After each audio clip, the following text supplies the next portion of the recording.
The Power Hour, 11 hour.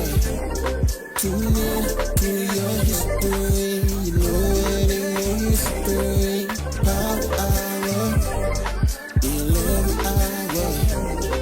You gon' let it to history. 11 hour. Power Hour. Hey, shalom, shalom. Welcome to the Power Hour. Plus, we were having some technical difficulties here. All right, so we're getting ourselves situated. All right. Are we on the other one? Yeah, Otenio, did you turn it on? Yes, sir. All right. Okay, I see where we at now. So we're trying to get people in the room. Some people gonna wind up joining late, I guess. 7:20. I wanted to do Power Hour plus today. I know. 3-hour special, y'all. I was nah. Hell no. Hell no. Hell no. This 30 minutes late that's what we lost. That's The 30 minutes. That was the plus. Trying to get this situated. It wasn't anybody's fault though. It wasn't anybody's fault. All praises. Yeah. All praises. Technically, it is, but you know. Yeah. Well, I mean, it's not working, right? We couldn't really figure it out. I mean, it's they fault. I'm gonna say they. It's the day. They. That They day. fault. It's not rare. I mean, was there any way for us to know that it wasn't working? No. No? because we don't have a E- login. even if you go on at 6:50 and you would have seen that it wasn't on Classroom 2. Yes and no. I like how you did that. Hey, to let help me you get out, that officer, in, even in that Matthew about let your situation. yay be yay and your nay be nay. Right. My man said yes and no, trying to take the onus off of them. All you gotta do is Emotional damage. Hey, did we get the other clip that I wanted? Yes. I'm about to say- Yes, sir. Okay. Yeah. All right. So you gotta drop that thing today, like with good timing. All right. Like when we go over it, you Yes, gotta sir. drop it with We good timing. wanted to surprise you. Oh, you were gonna surprise me? Okay. I wasn't sure. You found it? You know what I'm talking about? Oh yeah, with 5. Is it 5? Yeah, I think Where it's we in at? 5, right? It says And this is brought It's to you alright, by right, right, IOIC TV. it's all right. Leave him alone. Leave him alone. Leave him alone. Leave him Today's alone. broadcast is He brought just to you. he just came back. He was teaching all strong. Bro, his voice is not even the same when he teaches in Spanish. I I came lost back my. with an extra level of confidence. Nah, like his teaching in Spanish, he sounded like a different. He was turned into another man. Damn. Prophecy being fulfilled. He was turned into another man. All I saw that praises. little clip, him teaching in Spanish, and it was funny because then at one point he talks in English to the reader, and you hear the whole switch off in his voice. Yeah. Yeah. Uh, How was it in Puerto Rico? How was it in It's me? like It's- Prince when he sings and then he does an interview. How was it in me? Isla? Wow. Man, it's slow. I'll say it's slow as far as foot traffic for camp. It looked like it. It is. It's really hard to get a good camp spot. Is it kind of like out here? Yeah, bro. Like the foot traffic kind of weak? Yeah, out here. That's it's like- so strange. But you know what you do see? I mean, we went to the hood, to one of the hoods, Comunidad Luis Lloren Torres, and it was good. We were passing out flyers. We posted on a 4-way stop. We were just passing out flyers after flyer after flyer. That one was good. But camp, it's not hot like where you think like, oh, it's Northern Kingdom, it's a island, Northern Kingdom country ish. A lot of simulation too, where everybody's comfortable. You know, it's little America. It's little America. That's how I feel about it, man. Yeah. That's how I feel about it. So- I know. I was telling, because even the night camp, they look dead, bro. It was. But I said, look, maybe this week it'll be a little more popping because people are traveling, Thanksgiving. I said maybe, but I've been wanting to go, but like I don't want to go, and then that's what it's like. you're gonna have to go like. No, but and it's not because I don't want to go and support. It's that I gotta be very selective with my days that I can go. You know, my responsibilities here, and you know, Yeah. it's challenging for me to take the days the way I need to. So I save them for things that are necessary. Right. So it gets a little difficult. Wow, that's It was a little slow as far as Yeah. camp. Flyer mission was good. Flyer mission was good. Yeah. Maybe that's maybe you gotta get a little more creative. You do the camp because that's the foundation. Right. But maybe some of the other things to kind of get around and do some stuff. Right. Okay, all right. I was telling the officers out there, said probably you're gonna have to do is set up like a tent. They have a lot of where you sit down. They sell like a lot of things on Sabbath. Like Oh, like those little street fairs, like those Yeah. markets, those flea markets and stuff like Yeah. that. Yeah. said Do like an those. informational tent or something like Exactly. that. Yeah. Exactly. Yeah, that might be a good look. Yeah. You know, still go to camp, let themselves get built up. All Yeah. praises. I think they say there's more Puerto Ricans outside of the island than there are in it anyway. Yeah. Yeah, I tell you, that's like the South Bronx. Never been so. Because the South Bronx is considered Little Puerto Rico. Mm, Or used to be. I don't know what it's like now these days, but it's considered Little Puerto Rico. mm. So Puerto Rico to me nowadays is like the South Bronx. Like it's just further south. Like it's basically the Bronx, just meaning it's the United States. Okay. It's the United States. Yeah, that's what it felt like. So. Yeah. But that mofongo. Oh gosh. Everybody got mofongo. I had Burger King when I went. Shout out Officer What's, Gideon. what's mofongo? It's like a traditional Puerto Rican dish made out of plátanos. Okay. So they like mash them up. You know, like the plantains. Yeah. So they like mash them It's up. like bananas, They right? mash them up. They season it with garlics and stuff. Yeah, you know, like fried Plantain. plantains. Yeah, Yeah. plantains. Let me say it like that. Right there. Let me say it like Judah. Proper. Plantains. So Full and screen what it. they do is they like mash it up and season it. A lot of garlic, right? Right. And then they'll fry it, right? And it kind of looks like this. And then you get it with like sometimes it comes closed. Other times they'll make it like a little bowl and they'll throw like meat on it, like you see up there. Right. I Right. got the There's some mofongo skirts there. relleno. That thing is fire. Yeah, bro. and then they'll also it comes with like different broths. So Right. like it just has such a savory taste to it. Like, you know, with the rice, the beans, your carne and all that stuff like that together. It's I'll have to ridiculously try good. Mofongo's the move, bro. Yeah, bro. Mofongo's good. You got to be careful though, depending on where you go. A lot of places like to throw like a chicharron in there. Really? Yeah, like some places they make that like it's typical for even if you don't pick a meat, it comes with chicharrons like the pork skin. Pork skin, Yeah. yeah. So they'll like to throw it in there. So you normally gotta ask and make sure that there's no pork in it. Right. But Did not know that. yeah, man, I have not been able to have my mofongo, man. Yo, and then shout out. Oh, they do it with yuca too.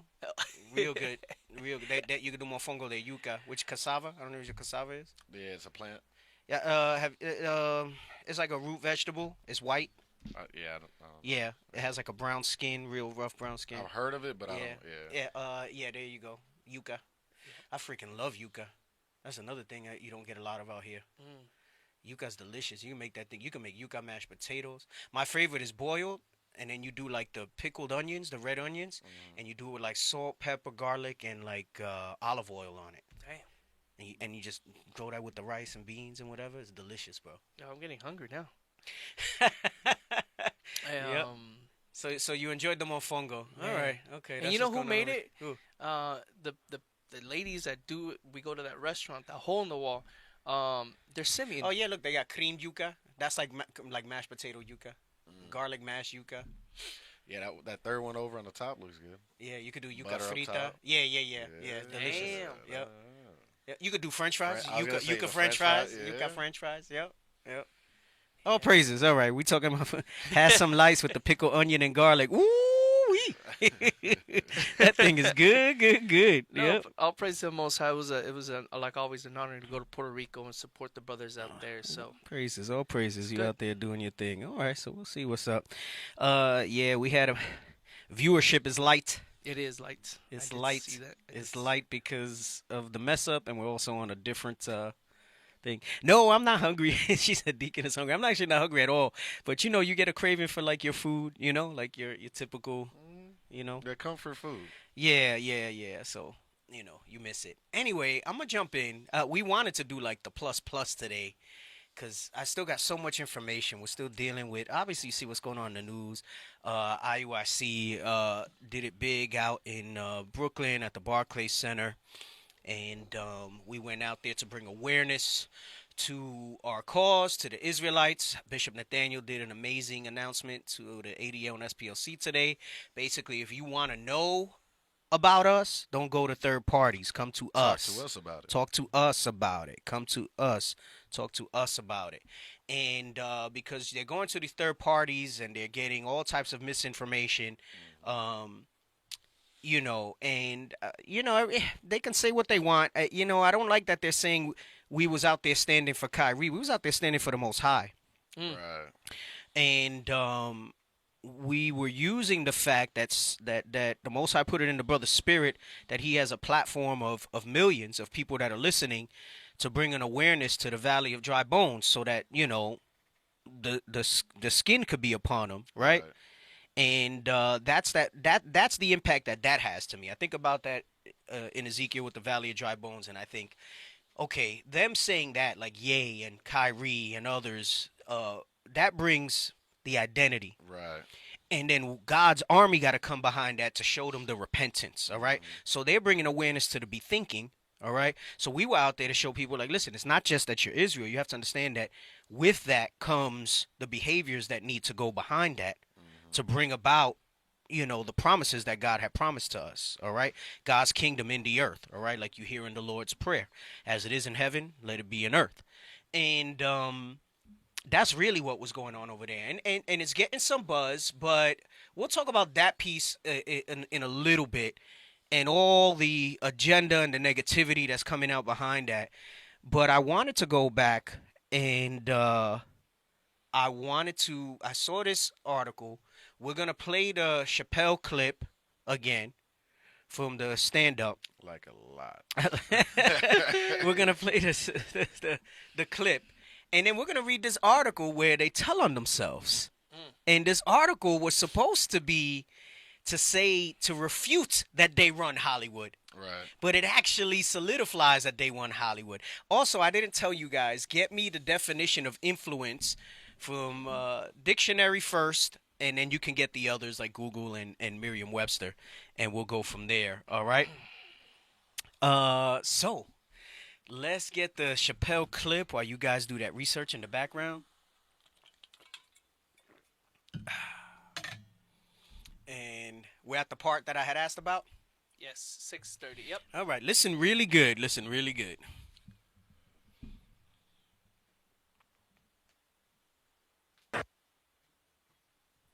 All right. So they're saying that's anti-Semitic. Right. That's an anti-Semitic statement. Because he's saying there's a lot of Jews, right? There's a whole agenda behind this thing. Let's go to the article. We're going to have to go to the article. We're going to let the article speak. Can we go to the second part that he says about Ferguson? Not yet. Okay. Get it ready. All right. There's a point in the article where I want to go to that part. Okay. Okay? Yeah, But 'cause- get that part where he talks about a group of blacks. Also where he says that they run Ferguson. Yeah, he's like, it's not Oh. like it matters. Right. Like, there's a lot of- yes, let's get that part where he talks about Keep on going. let's get that part. And then after that, I want you to get the part where he says you see a group of blacks as a gang, you see the Italians as the mob. Right.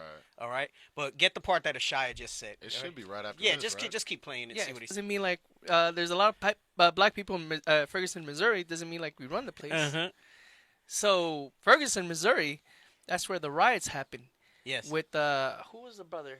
Oh gosh. Was it Michael Brown? Yes. Ferguson? Yes, Yeah. Michael Brown. Right. And there was kind of like a martial law out there. They said it doesn't matter. It's not like they run anything. So that's not hate speech. But the first part is, again, what he was saying. We're gonna go into that part about the mafia, the gang. Mm-hmm. So that's something that I caught earlier when we were reviewing the video. Right. Oh, someone said it might be light because of Clubhouse. No, but Clubhouse is always on, Chesley.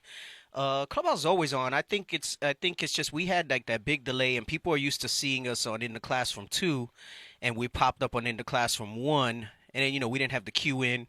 People come into the room and kind of kick it to the OR music and stuff. So, but it's fine. The word goes out. I ain't too concerned in that regard. Just didn't want people to think that there was no show with no announcement and whatnot. We try to do a replay at the very least if we go that route. But anyway, so let's get this article because he says, "Look, I've been to Hollywood." Right? Oh, where's the part where he says it's not crazy to think it, but it's crazy to say it about the Jews running Hollywood? Oh. Do you know exactly where it is, or are you gonna pull it up? You can look for it while we read the article, right? Because it's fine. It'll coincide. All right. So this is from. Go ahead. You could read. This is from the Jewish Telegraphic Agency, and go ahead and read the headline. Dave Chappelle isn't the first to suggest that Jews run Hollywood. Here are the origins of the trope. Right. So first off, it's not a new thing. All right. It's not a new thing for that to come out. And he says suggest, but it's funny. In writing this article, he just validated the whole thing. It's a little bit long, but I do believe it's worthwhile for us to read the whole thing. And this is why I was going to try to do plus tonight, but we started so late, so I don't know. We'll see how it goes. He's just like, yo, let's just do it. He's like, let's just do it, on, bro. let's go. He's like, let's just do it. Most people ain't working tomorrow. Let's go. Right. All right. Normally we would do a Thanksgiving show, but there's so much stuff that we got to go over. Tomorrow. Oh, you're talking about tonight. Right. Well, with this stuff, like Right, normally, right. like when it's Thanksgiving week, I'll do something on Thanksgiving, right. right, and go over that stuff. But this just, the elephant in the room. We Right. got to talk about that. We can't ignore that. It's a lot of juice. Wait, but do you have both of it? It's a lot. Like a lot. No, we got the whole thing. No, I just don't cut. play it yet. I just Don't cut play real it quick. yet. Don't play it yet. You'll see when. Okay. Go ahead. Let's read this article. On Saturday Night Live last weekend, Dave Chappelle really wanted his audience to know there are a lot of Jews in Hollywood. Come on. I've been to Hollywood. This is just what I saw, he said during his widely dissected monologue. It's a lot of Jews. Like a lot. Don't play it yet. That's not it. That's not the cue. That's not the cue. Go While- ahead. While suggesting that it might not be fair to say Jews run the industry, the comedian said that coming to that conclusion is not crazy thing to think. Right. So let me know if you guys found that part where he says it's not a crazy thing to think. All right. If you found that part in the monologue, go ahead. Chappelle's Sunday Night Live episode drew a season high 4.8 million viewers when it aired on NBC, eclipsing Jewish comedian Amy Schumer's own hosting stint the week before. And his monologue had more than 8.1 million views on YouTube as of Wednesday. Come on. The Anti-Defamation League was quick to denounce Chappelle's act. And you have to understand something. The Anti-Defamation League was set up purely as a vehicle to push this anti-Semite agenda. That it's a trick, like we see from the lady from the former minister from Israel, which maybe we'll play it again later, where she admits it that it's BS, right? And that it's something that they use whenever criticism comes about or to deflect from any type of attention coming to the things that they do have their hand in, right? It's not anti-Semitic to point that stuff out, Right. but they'll go and basically you can't talk about it. You can't speak about it, right? Go ahead. Calling it anti-Semitic. Other prominent Jews have followed suit. Come on. I was very disturbed to see him speaking to millions of people a lot of anti-Semitic tropes. Pamela Nadell, a professor at American University who researches anti-Semitism, told the Jewish Telegraphic Agency. But Chappelle, who was himself riffing on recent anti-Semitism controversies involving Kanye West and Kyrie Irving, wasn't exactly breaking new ground by insinuating that Jews run Hollywood. The trope has been a part of show business since its earliest Let's days. look up the definition of trope really quickly as we read that, okay? Yeah. Because a lot of people may not understand what they're saying by that, and they're gonna kind of mess themselves up as we go through it, okay? Because, like I said, the article is rather interesting in that they say it's a trope, and this article was written to try to dispel the notion that they run Hollywood, but it in fact is going to tell us in this article that they established Hollywood and all the movie studios in Hollywood during the early 1900s. Okay? So it validates what's being said, not invalidates it. And how can truth be anti-Semitism? Right. You're just bringing light to something that everybody evidently sees, but somehow it's forbidden to speak about. Right? So go ahead. Trope. Trope, rhetoric, any literary or rhetorical device. No, we don't want that one. Go to the Google one. The Google one was pretty good. Yeah, get the Google one. Trope, a figurative or metaphorical use of a word or expression. No, I don't like that one either. I think it was the third one on dictionary. Okay, a recurring theme or motive. All right. So they're saying it's a recurring theme. That's what it is to say a trope. Right. It's a recurring theme. Okay. Like to say that Israelite groups are hate groups. That's a trope. It's a recurring theme. Right. But this particular article is going to point out that it's actually the truth. All right. And what they're trying to say is that it's not so much so, but I'm going to show you the trick. So let's go back to the article. All right. Let's pull that up. Let's go back to the article. Where are we at? The Anti-Defamation League was quick to denounce Chappelle's act, calling it anti-Semitic. Other prominent Jews have followed suit. I was very disturbed to see him speaking to millions of people a lot of anti-Semitic tropes. Pamela Nadell, a professor at American University who researches anti-Semitism, told the Jewish Telegraphic Agency. Wow. But Chappelle, who was himself riffing on recent anti-Semitism controversies involving Kanye West and Kyrie Irving, wasn't exactly breaking new ground by insinuating that Jews run Hollywood. And notice they use these little words like insinuating, because what it's saying is that that leaves the door open for them to say it's not true. Right. You're just kind of saying that. This goes back to his joke, which is why it was so brilliant that, that's like saying, Ferguson is full of blacks, but they don't run it, right? Anyway, go ahead. But Chappelle wasn't exactly breaking new ground by insinuating that Jews run Hollywood. The trope has been a part of show business since its earliest days, when, in a literal sense, Jews did run Hollywood. Wait, what? Read that again? When, in a literal sense. Literal means it's exactly, it's not a trope, it's not metaphorical. Right. It's the truth. In a literal sense, what? In a literal sense, Jews did run Hollywood. Come on. Or the studios, anyway. That's where everything comes from, out of the studios. Right. MGM, DreamWorks now, Warner Brothers, Fox. Oh, you did say DreamWorks. So much has been consolidated under corporations at this time, and they're gonna try to make they're gonna try to make the distinction. I'll just let it speak for itself. I don't want to jump ahead, but they said Jews. Now she's saying past sense, or him, whoever wrote the article. Jews did run Hollywood in a past sense, but don't let them fool you. Don't let them fool you. Don't let the white man fool you. Don't let the nations fool you. Right. Don't let them fool you. Go ahead. Nearly every major movie studio was founded in the early 20th century. That's dealing with the 1900s, right? So whenever you see that, just take a year off or a number down, and that's the years that it was in. So 20th century means the 1900s. 21st century is what we're in now with the 2000s. Right. All right? Go ahead.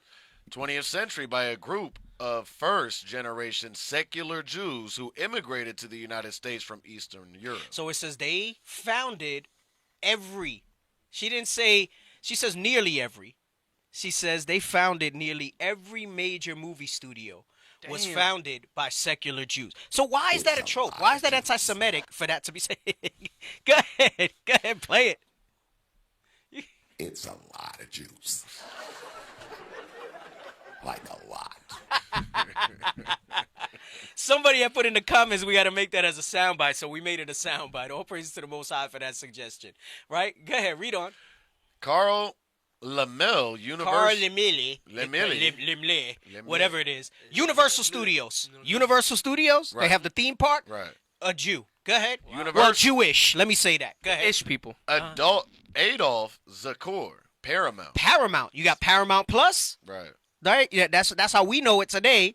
But I remember as a kid, all these movie studios were. There's been some consolidation now, but many of these names still exist in some form. All right, like the beginning of the movies, a lot of people they don't pay attention to that stuff, but it has all the studios that were involved with bringing the movie to light. Right. And what'll happen is, yes, there are smaller studios, but you can't play at the level of a major motion picture release. Yep. Okay. Unless you sell rights or share with the major studios, right? So there may be studios today that are not Jewish owned and run, but they cannot get on the mainstream without going through one of these major studios Yes. that we're reading here. Right. They do not release them individually. One of the Now- brothers was saying their names are on the credits as well. When you look at the credits, there's a lot of names. Yes, there's a you'll lot of see Jewish all of that. names. You'll see all of that. All right, so we got Universal, we got Paramount. Come on, Universal, Paramount, William Fox. Fox. So that's Fox, okay? Which was recently acquired by Disney, but don't get it twisted. Fox Studios is still there. They eventually became 20th Century Fox, okay, so on and so forth. Fox, Jewish. Come on. And Walt Louis Disney B. is Mayer. also. What was that? Walt Disney is also Amalek. Right. Louis B. Mayer, come on. MGM. MGM Studios, okay? All right, come on. And Benjamin Warner. Warner Brothers, Benjamin Warner Studios, okay? Jewish. Come on. Were all Jewish silver screen pioneers, laying It's the a groundwork. lot of juice. Like a lot. Like a lot. So he went. Why? How is that wrong? How is that anti-Semitic? How is that hate speech to say Right. something like that? You calling out the truth. It's the truth. But they rejoice in lies. That's why. Yes. Come on, keep reading. Were all Jewish silver screen pioneers, laying the groundwork for the size and scale of the industry to follow. Come on. But the industry was diversified greatly in the century since, with studios largely swallowed up by corporate behemoths. And this is where they do the little. This is the prestige in the magic tricks. I think I've spoken about this before, right? When you have them looking over here, you do the magic trick over here. They call that the prestige, right? Like that's actually one of my favorite movies. That's such a great flick. Have you seen it? I've spoken about it before. No, It's I with haven't Christian seen- Bale and Wolverine. What the hell's his name? The actor. What's the movie again? The Prestige. Logan. No. No, Logan is Wolverine. Yeah. I can't remember Hugh his Jackman. name right now. Hugh Jackman. Hugh Jackman and Scarlett Johansson's in it, and Christian Bale. The Prestige is it's a little bit slow. It's like a slow burn, but if you've never seen it, it'll blow your mind. But it's one of those that the ending, you kind of almost don't see it coming, you know? And then at the end, you're like, oh, snap, it kind of made sense. The subtle cues were there. Prestige is an excellent movie. Anyway, the Prestige is the part of the magic trick, right, where the trick happens. Right. So they're telling you here, this is the Prestige. Yeah, we founded all the major studios, which are still in existence today, but the studios were swallowed up by corporate behemoths. But who runs and owns? See, because they'll try to tell you, well, the people own the corporations, the shareholders. But that's not the case. That's if you understand how corporate structures work, it's all a game, all right? But the bulk of the shareholders are who? So what they've done was, instead of being the face of the studios, they've gone behind the scenes and they still call the shots. Right. They still call the shots. This is why it says there's a lot of juice. She's going to use a different word later. The Okay. puppeteer. Right? She's going to use a different word later that'll tell you that. Right, the puppeteer. They Go ahead. faded to black in the shadows now. Yes, they faded to black in the shadows because it benefits their agenda. Right. They didn't need to fade to the black in the shadows in the early 20th century because everybody was unequivocally accepting that they are the Israelites that the Bible speaks of. But when did Abba Bivens start teaching? What is it? 70s? Right around, actually a little before that, 69. right? Right around the Civil Rights Movement, Yes. okay? In its prime. And yes, if you look at the history, they talk about Crowley and his church and some early Israelite churches, right? Bishop Nathaniel has gone over this with the history of Israelite groups, but it really didn't come to prominence the full identity, right? It wasn't until Abba Bivens that it was taught who all the tribes are, all right? And they started to have to fade to the background, okay, to fit their agenda, all right, and not make it seem like they have any type of power in the earth, because then it would be contrary to what the curses say, Right. right? I have another video which I didn't queue up, but he says I'll post it and we'll play a little bit of it. I wanted to play a longer segment of it where it's a Amalekite, a Jewish guy, saying that it's against the Torah, the state of Israel, out of their own mouth. Wow. But they're not calling him anti-Semitic. And he's a so-called Jew. Right. Okay, and I'll send a clip in a moment, and I'll let you know. I think it starts at around 3 minutes 15 seconds. I'll send it to you. It's a little bit of a longer interview. I haven't seen the whole thing. I only watched about 5 minutes of it, but he says very early on what that is. Anyway, so my point is, They went the corporate route because it conceals, just like many people who do corporations, it conceals who's behind all this stuff. Because now, instead of the individual, you're looking at the corporation and the entity instead, of it, right?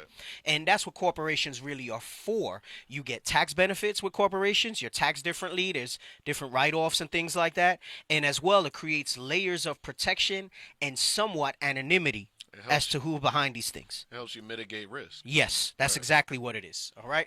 So go ahead. Let's continue on. And while individual Jews may be overrepresented in an industry that has long welcomed and rewarded them, So she's saying individual Jews are overrepresented. Damn. Meaning they're everywhere. abundant, There's a lot. like a lot. Like a lot. Jews. A lot. Like a lot. Go ahead. Come on.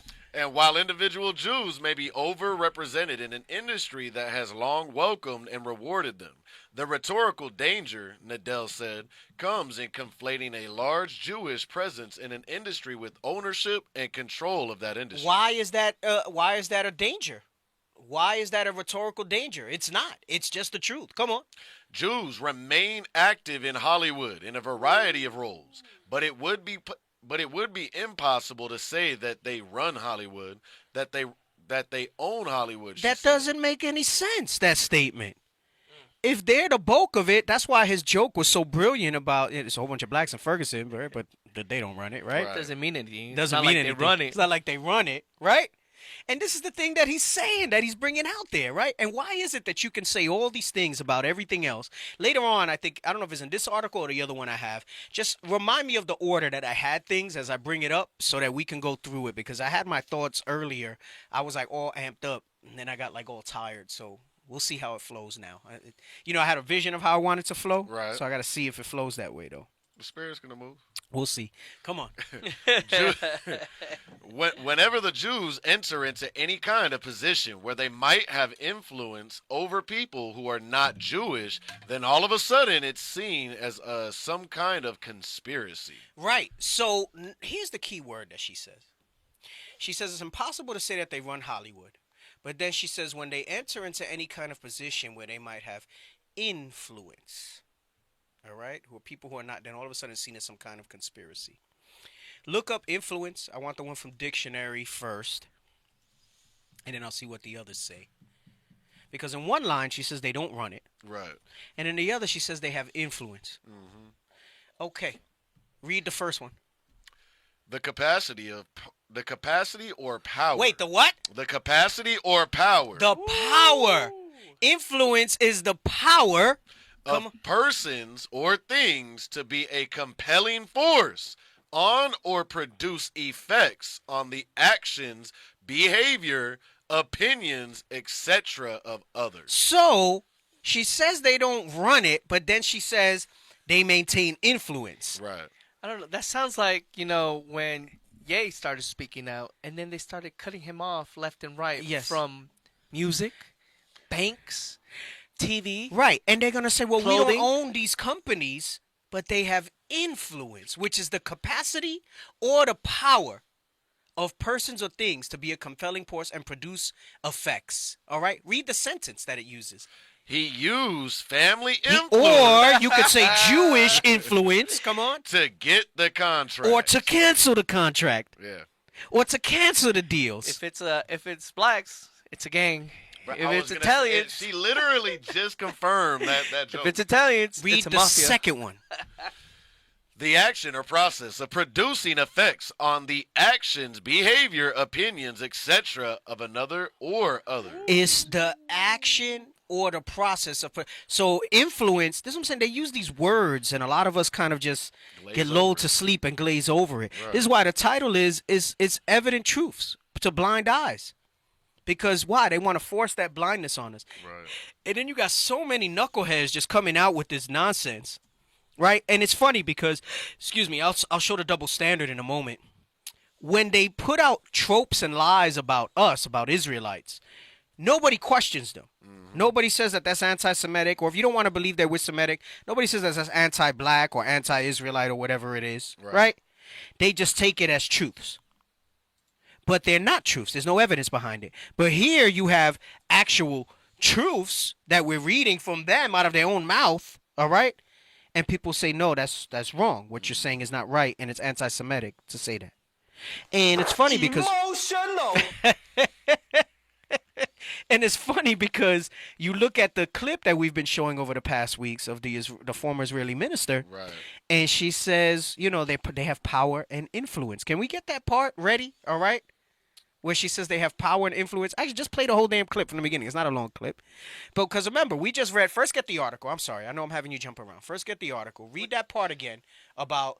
Start with Jews remain active in Hollywood. Jews remain active in Hollywood in a variety of roles, but it would be impossible to say that they run Hollywood, that they own Hollywood. Come on. She said. Whenever the Jews enter into any kind of position where they might have influence. And we read influence, and influence is not a light word. Right. Influence means you have the power, you have the capacity over behaviors, over actions of others. She says influence, you can just replace that to say power. Right. She says they might have power over people who are not Jewish. Then all of a sudden it's seen as some kind of conspiracy. Well, it is what it is. Now, let's get the clip with the former minister. Come on. You got it? He's getting it pulled up because he was on that article. Oh gosh, let's pull it up. Hey, can somebody monitor the chat? They come in I got it. as wolves in sheep's clothing. I think they were on the Phoenix chat Oh, they trying to moved say over. that chicken is unlawful. Then they moved to the main one and they're saying, listen, Yo, no. the earth is shaking right now with who the Israelites are. And he here talking about eat the chicken or the egg. Yo, no. I think You this is. dumb nooker. No, I'm sorry. I think- Oh my goodness. I think this is Riser, bro. I think this is Riser because this is some dumb question talking about why follow the way of the heathen. You're not supposed to do the chicken and the Oh, my offspring. goodness. Hey, I think hey, this we sounds got like a Riser, bro. We got flat earthers still calling in too. It's like, hey, I want leadership to go to like Psalms. Like, no. Gosh. No, we ain't doing none of that. They think they're just going to get on the show. That's the distractions. Yo, all this stuff that's going. Shame on that person. Shame on you. If you an Israelite and you worried about Emotional damage. and you worried about freaking eating chicken and eggs. Right. Oh my goodness. Did we not eat quails? Isn't that the same family? Yeah. Yo, this Shut up. I'm telling you, it sounds like a Riser, bro. Okay, influence. All right, let's not lose the thought. Influence. Okay, Power. It's an actionable word. it says power. All right, Right. it says power. Come on. Yours is a voice of criticism we don't often hear in the United States. Often when there is dissent expressed in the United States against policies of the Israeli government, people here are called anti-Semitic. What is your response to that as an Israeli Jew? Well, it's a trick. We always use it. When from Europe somebody is criticizing Israel, then we bring up the Holocaust. When in this country people are criticizing Israel, then they are anti-Semitic. And the organization is strong and has a lot of money.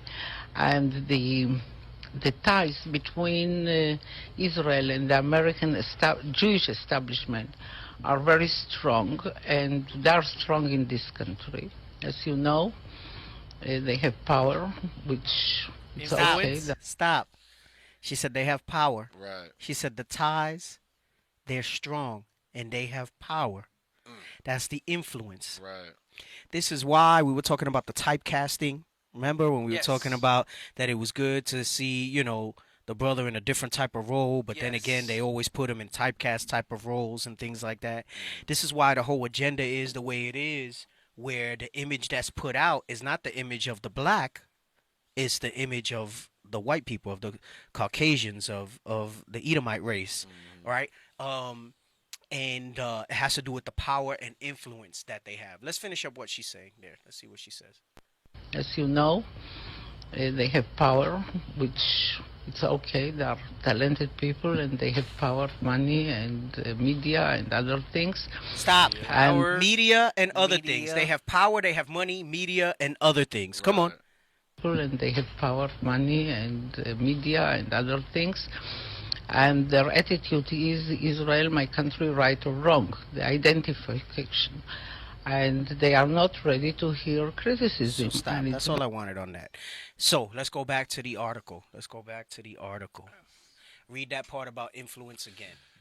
Whenever the Jews enter into any kind of position where they might have influence over people who are not Jewish, then all of a sudden it's seen as some kind of conspiracy. it says it's seen as some kind of conspiracy.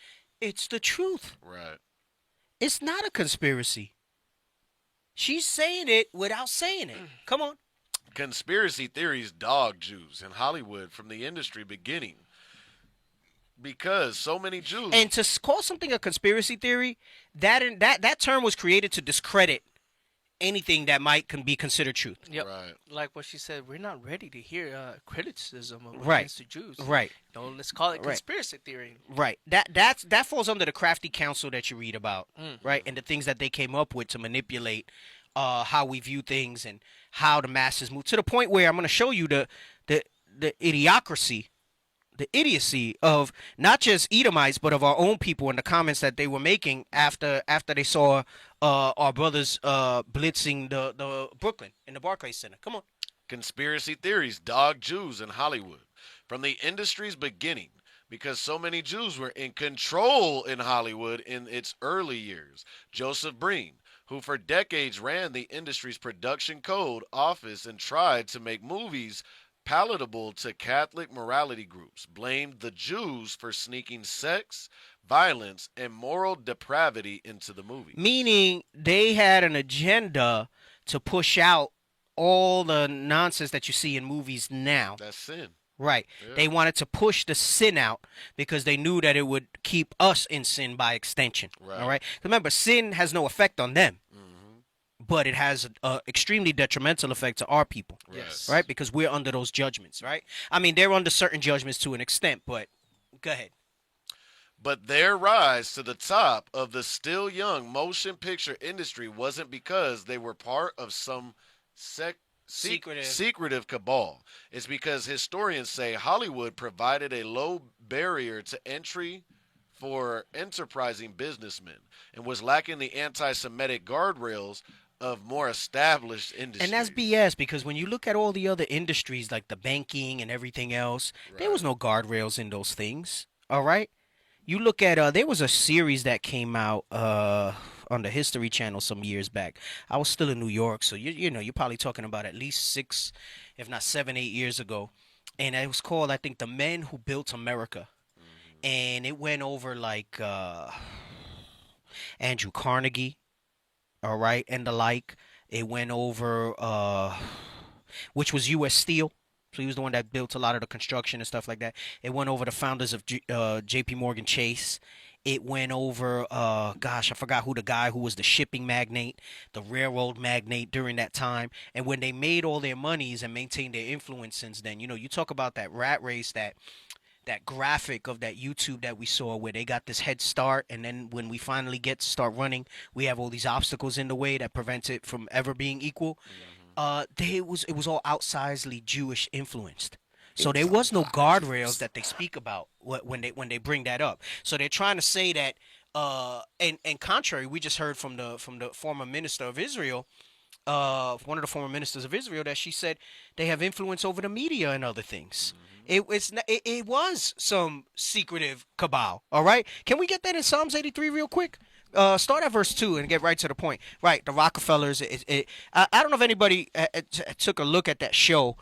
I don't even think they play it on. I don't have cable anymore. I've I do everything streaming now. But it was called The Men Who Built America, and it's an interesting watch if you want to see the outsized influence that Edomites had on creating what is today America. The industrious United States. Right. All right, Hey, and you'll see that. It's funny you was about to bring out Psalms 83 because I was sitting back here thinking about that, because that has truly manifested through everything that they built in this country. Yes. It's manifested to separate us. Yes, yeah, that's it right there. The Men Who Built America. Good point, soldier.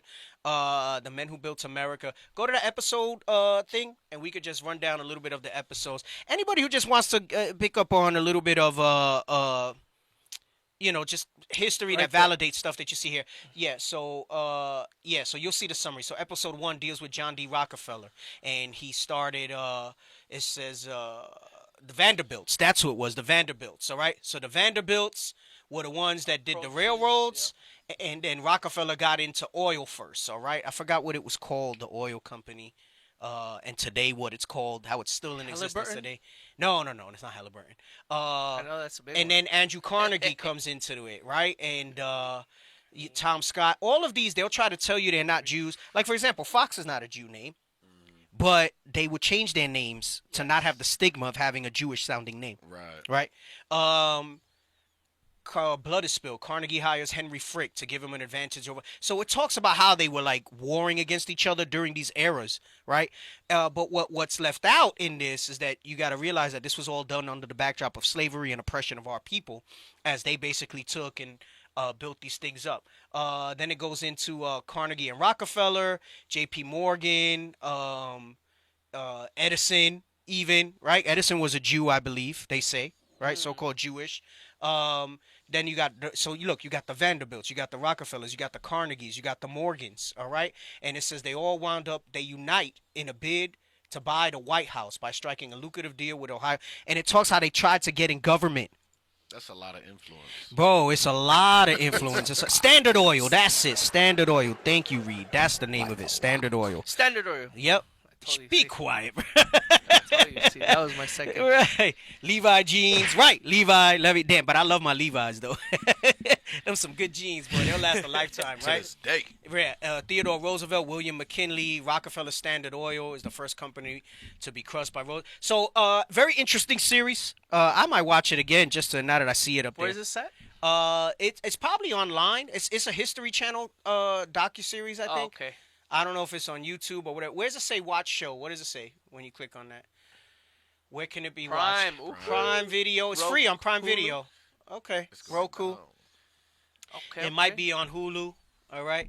It's extremely interesting. Henry Ford. It goes into Henry Ford. All these people, and the outsized influence they all had on that stuff. Hey, this came up like this whole thing it's near the time of slavery, so it's all there. Oh, slavery was the backdrop of it. Exactly. And I don't think they mentioned the slavery that much, but they'll talk about the Asians supposedly building the railroads. Because there was like a short period where it was mostly Asians working on the railroad. I Yes. didn't know that. But that was a short period. It was largely us with slave labor that built the Right, railroads. right. But they try to hide that history under the table too. Let's read this in Psalms 83 so you can see, because this goes into everything that we're talking about with the influence. All right, go ahead. The book of Psalms, chapter 83 and verse 2. For lo, thine enemies make a tumult, and they that hate thee have lifted up their head. So she's saying it's not some conspiracy that they got into. Yeah, I think it mentions the DuPonts too a little bit as well in that series. Red Stick is on it. Go ahead. Verse 3. They have taken crafty counsel against thy people. All right, so this is that conspiracy. So what I said is they use words like conspiracy theory to discredit the crafty counsel that they took. Like they're gonna say, "Come on, why would people get together to focus against you base things? People are gonna get together to suppress. What the hell can you guys do? Right. What the hell do you guys do? Look at everything we have. Why would we conspire against you?" Right? And it makes it seem so illogical. Why aren't they conspiring against these other world powers and things like that? It's because there's a confederacy, and part of that crafty council was, let's get into Hollywood. Let's get into these positions of influence. Look, they control the oil. They control the shipping. They control the railroads. All right? They control the banking system. They control the media, and under media comes social media. I mean, look, Mark Zuckerberg. I mean, look at all these people. You're going to say, oh, Elon Musk bought Twitter right now. There's so many things behind the scenes that are being done. I know we had that graphic, I think we got a strike on one of the shows for putting up that graphic, so we're not going to put it up, where it talks about the Jewish media and how all the way they're named today, the corporations, what they're called. Yeah, I think we wound up getting a strike, and we had to take that off to put up one of the bishop's classes, because he showed it in one of his classes, I think, a couple weeks back. And I think we wound up getting a strike, and we had to put it back up, right? So, it is this crafty council, this confederacy that was done, all right? Read verse 3 again. They have taken crafty counsel against thy people, and consulted against thy hidden ones. And consulted against thy, meaning they get together and they do have these grand meetings and they do have these things, and the movers and the shakers start, and it's not all of them. I'm not saying that however many there, let's say there's hundreds of them, right? I mean, we know there's hundreds of thousands, maybe even millions of them. Let's say there's hundreds of them. It's not like all of the hundreds get together and they're all in the know. It's a need to know basis. Right. This is that upper elite that make the moves and things like that. For part of their plan to work, some of their own people have to actually believe it as gospel, so to speak, as doctrine. All right. But at the higher levels, that's like when you see Independence Day and the first one, and they go in and they tell the president, and he was like, yeah, that don't exist. And then the general was like, well, and he was like, why didn't I know about that, right? Plausible deniability. That's why you don't know about it, right? And not everybody needs to know about those things. Meaning there's things even above like world leaders. There's those things like the Trilateral Commission. People say the Illuminati, whatever it is. All the different terms they want to use, okay? We're really the Illuminati. They just took that. We're the illuminated ones because of... Remember, you read that in Deuteronomy where it says, this is your wisdom and knowledge in the sight of the nations, right? But it says they consulted against, meaning their whole agenda and the outsized influence they want to have is against this. So remember I said earlier, they wound up maybe pulling back from being the face of these Hollywood studios and the media, okay? Because then it starts to show that they're not the people of the book. I'll give you an example. Deuteronomy 28:15. I'm going to take some basic stuff and show you this. This is why the Bible's never... People, when you hear a brother or a sister say, oh, yeah, I know that scripture, I've heard that scripture. There's so many ways that these things apply that you can refer back to, all right? And it's never something where it's exhaustive and you say, oh, it's the same thing. It's not the same thing coming out. What we're showing you is how encompassing and how broad one verse covers so many different things that are happening in the earth, all right? You just got to expand your mind, all right, because it's right in front of you. This is why Christ would often say, them who have ears and eyes, right? Let them understand, let them hear, let them see. Okay, read this really quick. The book of Deuteronomy, chapter 28 and verse 15. This is why they try to not be the face of it anymore, because then they realize, okay, this thing is coming out. This is where we're at in the history right now, right? And all right, now we're going to enact this phase of the plan. All right, we're going to fade to black, but we're still going to exert our influence or our power over these things. Go ahead, come on. But it shall come to pass, if thou wilt not... It says, but it shall, meaning it must, that it will. Come on. If thou wilt not hearken unto the voice of the Lord thy God, to observe, to do all his commandments and his statutes, which I command thee this day, that all these curses shall come upon thee and overtake thee. Come on, read. Cursed shalt thou be in the city, and cursed shalt thou be in the field. Read. Cursed shall be thy basket and thy store. Right, so they don't fit that curse. If they're the face of Hollywood studios, if they're the heads of banks, if they're the ones that have the influence over everything, they like to portray that they're the victim. They want to portray that they don't have outsized power and resources. Right. Because then this is invalid. So they have to say, no, we are. So you know how people say that victim mentality? It behooves them to play the victim because they're they're the square peg trying to fit into the round hole. Right. Damn. Everything in the world tells you that they have power and influence. Here's the other thing. She says that they went into Hollywood because it was a low barrier to entry, but yet they are in the garment district. They're in the diamond industry. They're in all these different industries that are outside of what the influence is there that was reading in the article. All right. So they don't fit those curses. That's some of the curses that they don't fit. It says that we would be cursed and we would not prosper as a people. Yes, we may have individuals that have certain businesses that may achieve certain rank and status in this earth, but as a people, we have not done that. Right. Where do you see them in any type of situation that you can? They say don't compare atrocities. No, we're comparing who identifies with the curses and who don't. Exactly Where right. do you see them in that situation? You don't. If you were to go line by line on the curses, nothing in the curses relates to what they've ever been through. Right. So they have to fabricate it. They have to manufacture it. They have to manufacture it. All right? Let's go back to the article.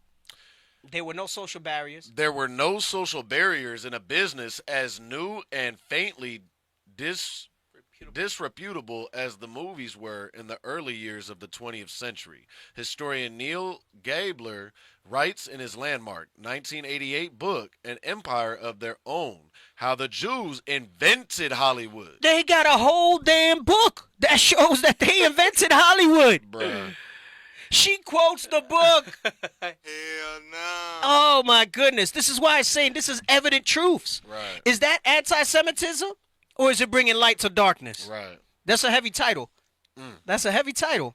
It might not be as snazzy as some of the other titles have been the past couple of weeks. You know, people like sensational titles, so Right. I try to give them the sensational title. But that thing was that it's exactly what it is. These are evident truths. Come on. In the book, Gabler notes that the movie business, which evolved out of other professions like, is that vaudeville?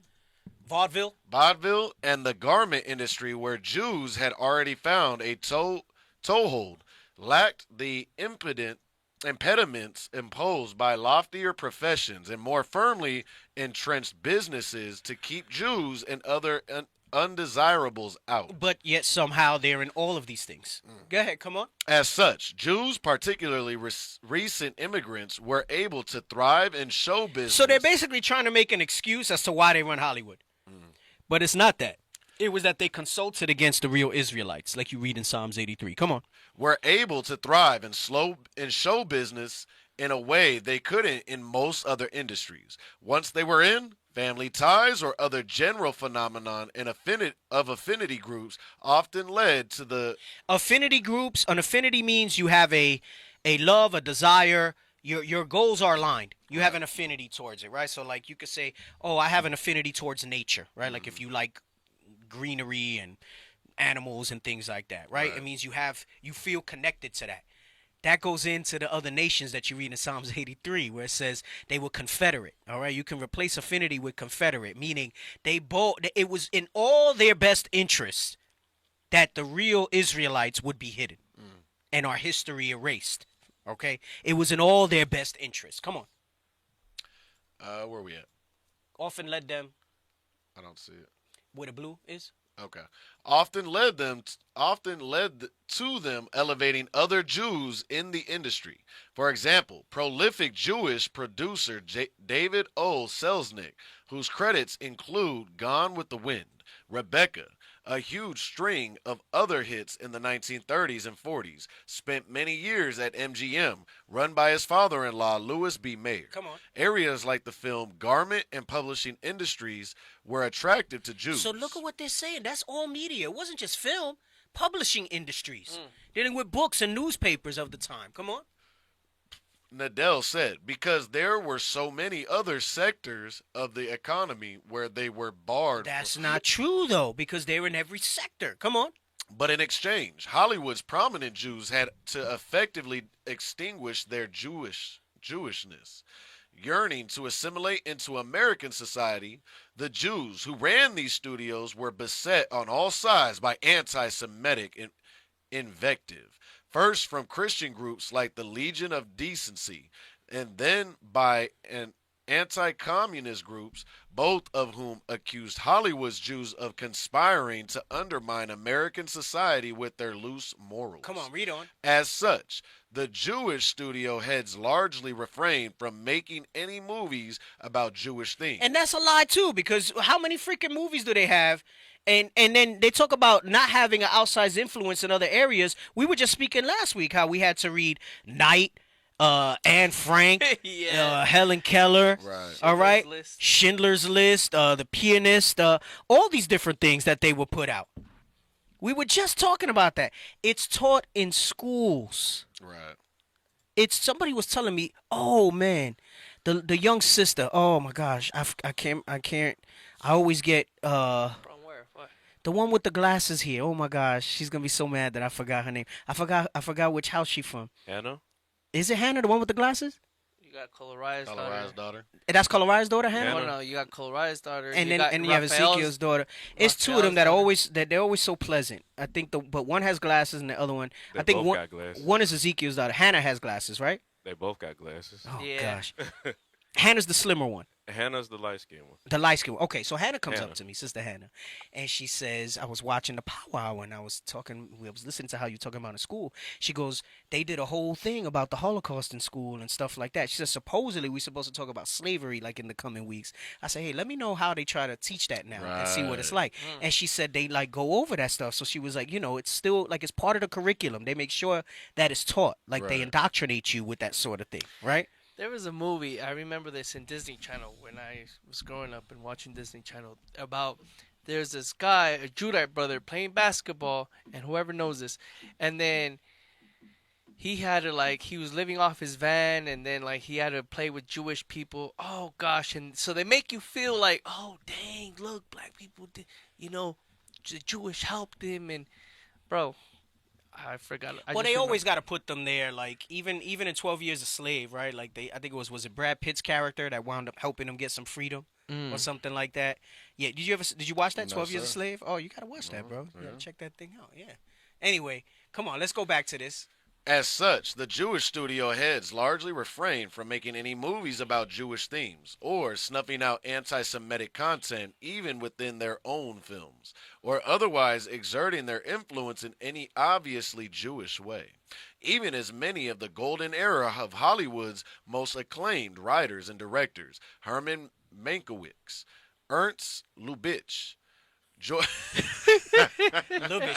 Lovish. My bad. George Cukor, Billy Wilder were also Jewish. Gentleman's Agreement, the landmark of 1947 film about anti-Semitism, didn't have any Jewish producers, directors, or major stars, though some of its credited writers were Jewish. Right, so they're trying to make it seem like this changes the fact that they started the studios and they still run the studios during their corporations, right? It doesn't make sense. Go ahead, keep reading. Famously, Hollywood's Jews also went out of their way to avoid offending Hitler during the Nazi era, continuing to do business with Germany and largely avoiding featuring Nazis as villains in the Scroll. I want to jump through some of this. There's Spielberg. That's another one. Okay, hold on. Let's read this. Let's read this here, and then you can let me know about the call. No, go up a little. There you go. With the demise of the studio system in the 1960s, Jewish creative ranging from Mel Brooks to Steven Spielberg to Natalie Portman no longer had to hide their identity from audience. Notice what I said earlier. I said they were in front during the early parts, and I said, when did they start to go ahead? When did they start to change their agenda and shift their control to the background, but then push forth their agenda about teaching about the Holocaust and everything else? All right. It says during the 1960s. Right. And that's when the truth started coming out about who the Israelites were, right? Yeah. I mean, there was no internet and stuff, but the timing is a little conspicuous, no? And then you think about it too. That's like as the transition out of slavery, like you were talking about civil rights. Yes. So the whole approach of how we were kept in captivity changed at that time. Yes, that's my point. That's so now they started making it as part of the movies, right? Go ahead, read on. But instead made it an essential part of their public personas. Now they started to say, we're those people. Right. Right? They didn't talk about it in the early part, right? They just were running the studios openly. Then they said, notice, it says that the demise of the studio system in the 1960s, that was orchestrated. They said, let's pull back. We're going to run things from the background, and we're going to now use the media to push out this agenda to make people convinced, right? Right. That we're It's the Jews. Mass manipulation. That's exactly what it is. That's exactly what it is. Let's take the call real quick. Who we got on the line? So we have Sister Marie from headquarters. Okay. She wanted to weigh in on the different roles of Amalek in today's society. And she said she had a book that she had mentioned as well. Okay, all right. Is she on? I can get her on right now. I was waiting for your cue. Oh, yeah. Let's get her on. All right. She's on. Shalom, sis. Welcome to the Power Hour. Shalom, Most High in Christ bless. This is Marie calling from headquarters. How are you? I'm great. Most High Christ bless you. Welcome to the show. Thank you. I just wanted to bring up a book that I read a few years ago, The International Jew by Henry Ford. And one of the things that he pointed out was that a lot of the Jewish people, when they go into school and college, they pursue management and law positions so that they can hire their own, and they can, again, do the crafty counsel like it says in the scriptures, shaping the laws in the countries. So I just thought that was right. interesting And we're pulling up that the you were book. No, bringing that out. go back to where the title was. The full title. Go back. So interestingly, so the International Jew, and then it says aspects of Jewish power in the United States is what the name of the Dang. book is called. Wow, all praises, sis. So I appreciate that little tidbit. You know what's interesting? It makes so much sense, and it's funny. Not we try to tell people in Israel to do that stuff, but everybody wants to be truck drivers. Right. We telling people we need brothers and sisters to go to law Doctors, school. lawyers. We need brothers and sisters to go. We sorely need some legal representation. Right. We got a lot of these young brothers and sisters that don't know what to do. They jump into law school. You know what I'm saying? Let's get it going so that you can come out and help your people. Right. Let's come go on, down honey. a little. Look what it Right. says. Right. So basically, they monopolize industries, and they say, okay, yeah, I got a guy that sits on a judgeship. I got a guy that's an attorney. I got a guy that's the head of this. I got a guy that sits in this political office or whatever it might be, or he has access to people in political office and things like that. And that's how they kind of move around and operate. Right. That's the international. Wow, that's crazy. And you're right. They teach them from a young age that this is the way you need to move. So that they can keep themselves moving. Yeah, and I work with a lot of Amalek, and that's what a lot of their children, they go into law. It never dawned on me to. Yeah, think because of about course, that. I mean There's that's. another thing. Go ahead.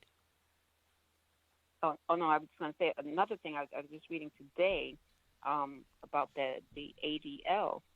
I was just looking it up to see what their stance was with Martin Luther King Jr.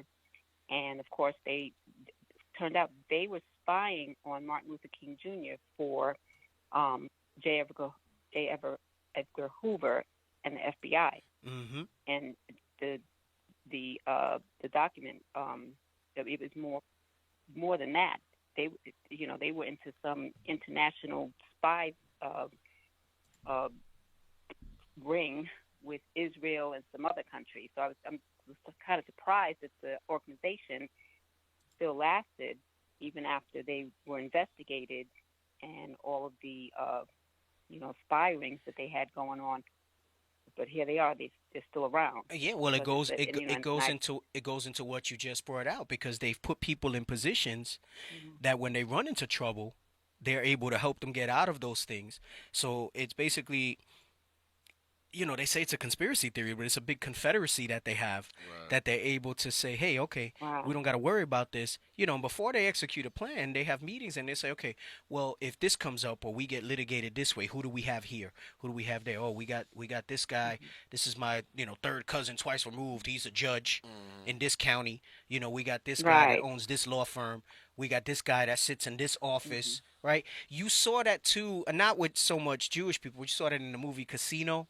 Yeah. Where they had to employ some of like his nephew or whatever because they needed to get certain permits and things like that. So I just use that as a small example to show you how on a broader scale and more serious things, these things work. But the ADL was created for them as a tool for them to be able to maintain and operate with the way that they do. And they have deep pockets because they have anonymous donors, which are descendants of these people from all these movie studios, all these different industries where they have this wealth and they've been set up. So, the reason the ADL is still in existence is that nobody can outspend them.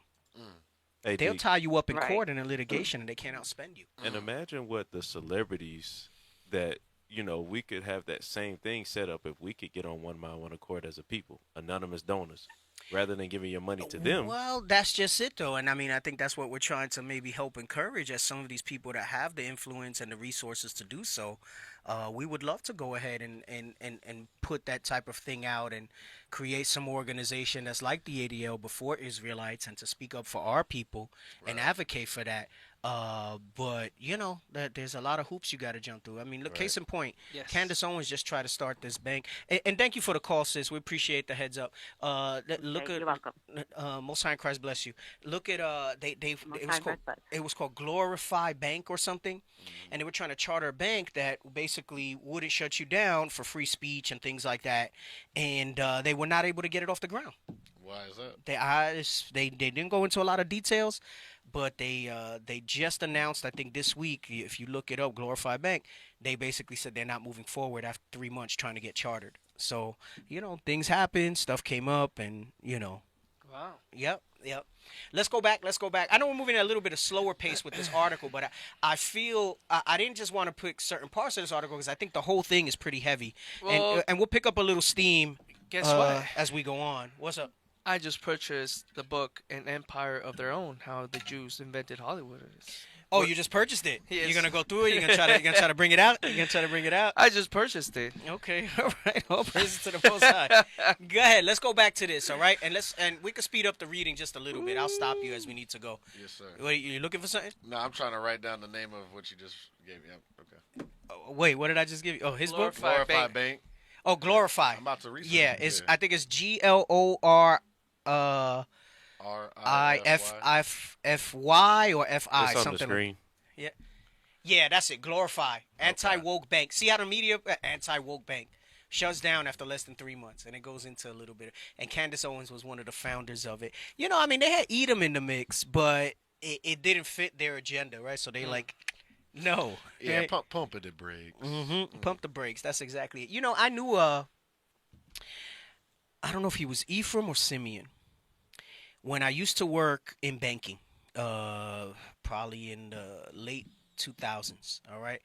I was doing business banking, and it was myself, and I dealt with the banking side as a wealth management advisor, and then I had a financial advisor, right? His name was Jose. I forgot his last name. Anyway, we had a hookup with this guy, and he had a group, and they were all Northern and Southern Kingdom. They were black and Hispanic, and they were trying to get a bank chartered. And he didn't want us to help him get the bank chartered, but he wanted to help us in other areas that would help them get to the point. And let me tell you, it's not an easy thing to No. try to start a bank. Not at all. Wow. It's not. You think it's a simple process and stuff like that. It is not an easy thing. And, the men in the black suits are going to come to you if you try to get too big and you are allowed to charter a bank to tell you how to play the game. And I don't think he was ever able to get it off the ground. We worked with him for a long time because they were going to have a lot of money come through, and it had to come through like another bank first before it went into what they were trying to do and stuff like that. And I remember we went out to the guy's house. I think he lived in one of those good parts of Jersey or something like that, and it was almost impossible for him to get it going. We worked with him for like over a year, and it just folded under. He never got into it that time.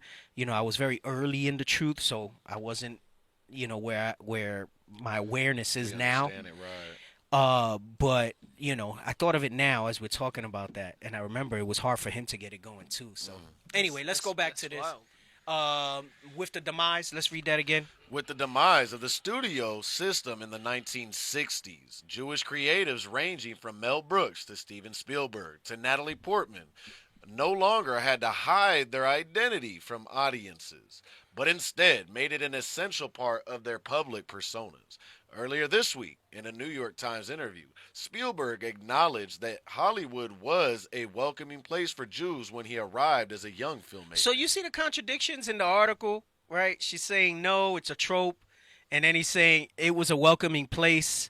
And they're trying to say, well, that changed. It wasn't all. So you're telling me, even though they were the studio execs, it wasn't welcoming for them? Right. But she goes on to say how they all kind of stayed with each other because of family ties, kind of what the Sister Marie just brought out to us with the book and stuff like that. So the whole article to me is just like they'll say one thing. This is what I'm saying. It's like it's their tongues falling upon themselves as we read this. Come on, keep reading. Spielberg acknowledged that Hollywood was a welcoming place for Jews when he arrived as a young filmmaker. Being Jewish in America is not the same as being Jewish in Hollywood, he said while promoting The Fabelmans, a loose retelling of his own Jewish upbringing. Being Jewish in Hollywood is like wanting to be in the popular circle and immediately being accepted as I have been in that circle. So he's telling you it's a welcoming place for Jewish people. And my whole point in this and is that they're trying to say that it was anti-Semitic to say that they run Hollywood. Wow. and he's telling you that it's and did you get the part where he says it's not a crazy thing to think, but it's a crazy thing to say?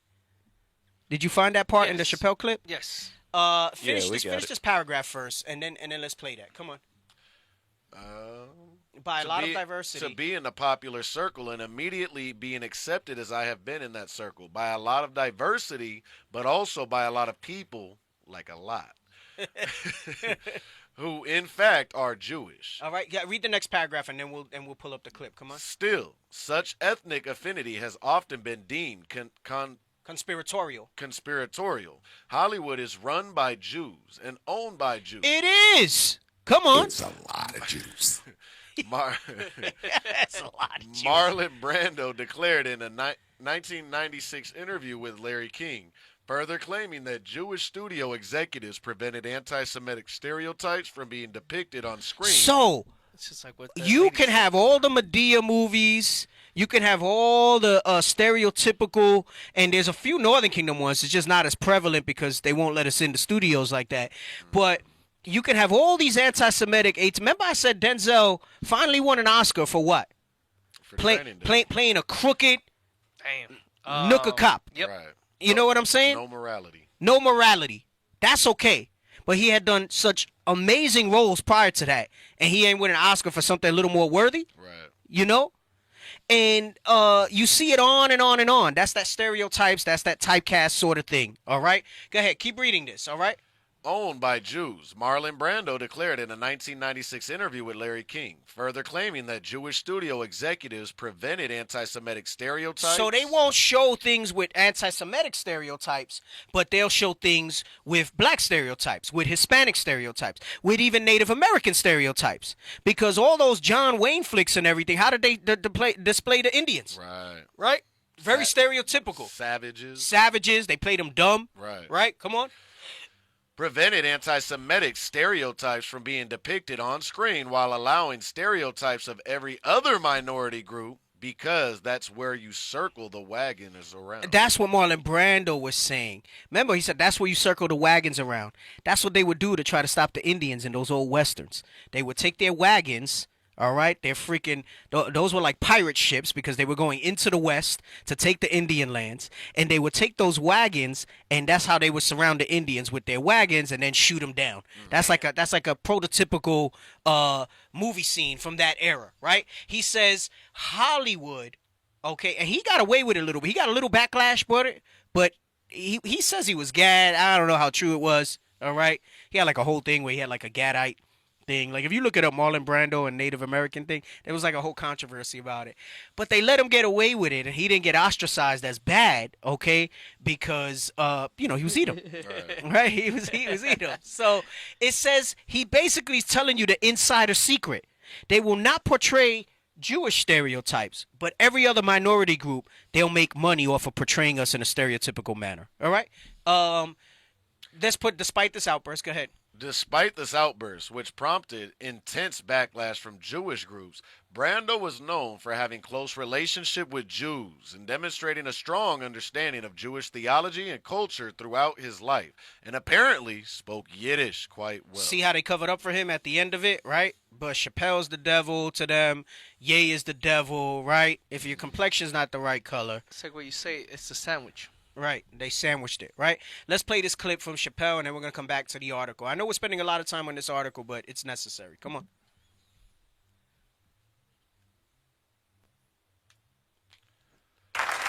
So you got to run it back a little bit to the beginning because it was a little low. And he says about you could connect the lines because the lines are there. This Jewish writer just connected them for us in this article. Right. Steven Spielberg out of his own mouth was saying that. Marlon Brando is letting you know how it goes down, right? So, but Chappelle's saying it and it's anti-Semitic. When a real Jew is saying it, it's anti-Jews.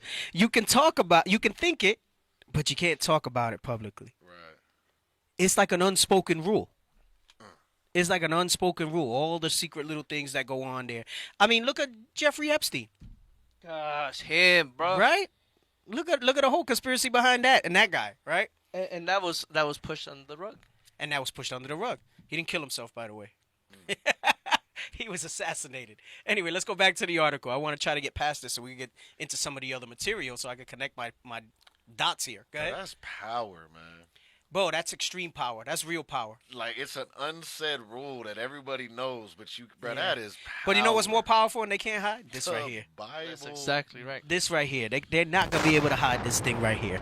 And you see that. You see that with what's being brought out, and you're going to see what their tactics are like and what you're seeing little tidbits of it, all right? Go ahead. Come on. This general air of suspicion around Jews in show business has continued into the modern day, as evidenced by Chappelle and West's comments. Come on. And the tweets that Precipitate. precipitated the collapse of his business. West singled out Jewish producers and managers in the entertainment industry he had affiliations with, echoing how believers in anti-Semitic conspiracy theories about Jewish control tend to fixate on Jews in leadership positions outside of the public eye. Because that's exactly where it's at. Go ahead. Keep going.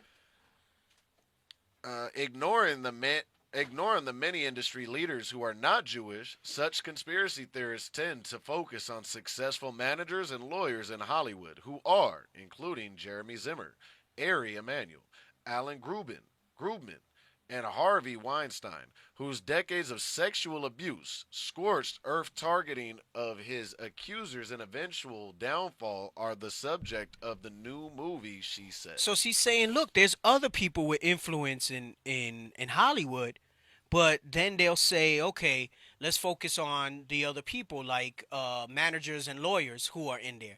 And she just named some of those. This goes into what the sister brought out with the international Jew and how they put them in positions of power. This is what I'm saying. She's trying to break down and say what Chappelle said was wrong, but in this attempt, she's actually validating all of it. Right. But they're not going to say that this is anti-Semitic. Right? Anyway, go ahead. And in a similar fashion to Brando, Chappelle suggested that there is a double standard in talking about ethnic groups, with jokes about Jews being seen as taboo, in a way that jokes about black people and other groups are not. Right, because this is the joke that he made. And how many, there were people that were like, oh, yeah, that's okay, but the last part's anti-Semitic. Right.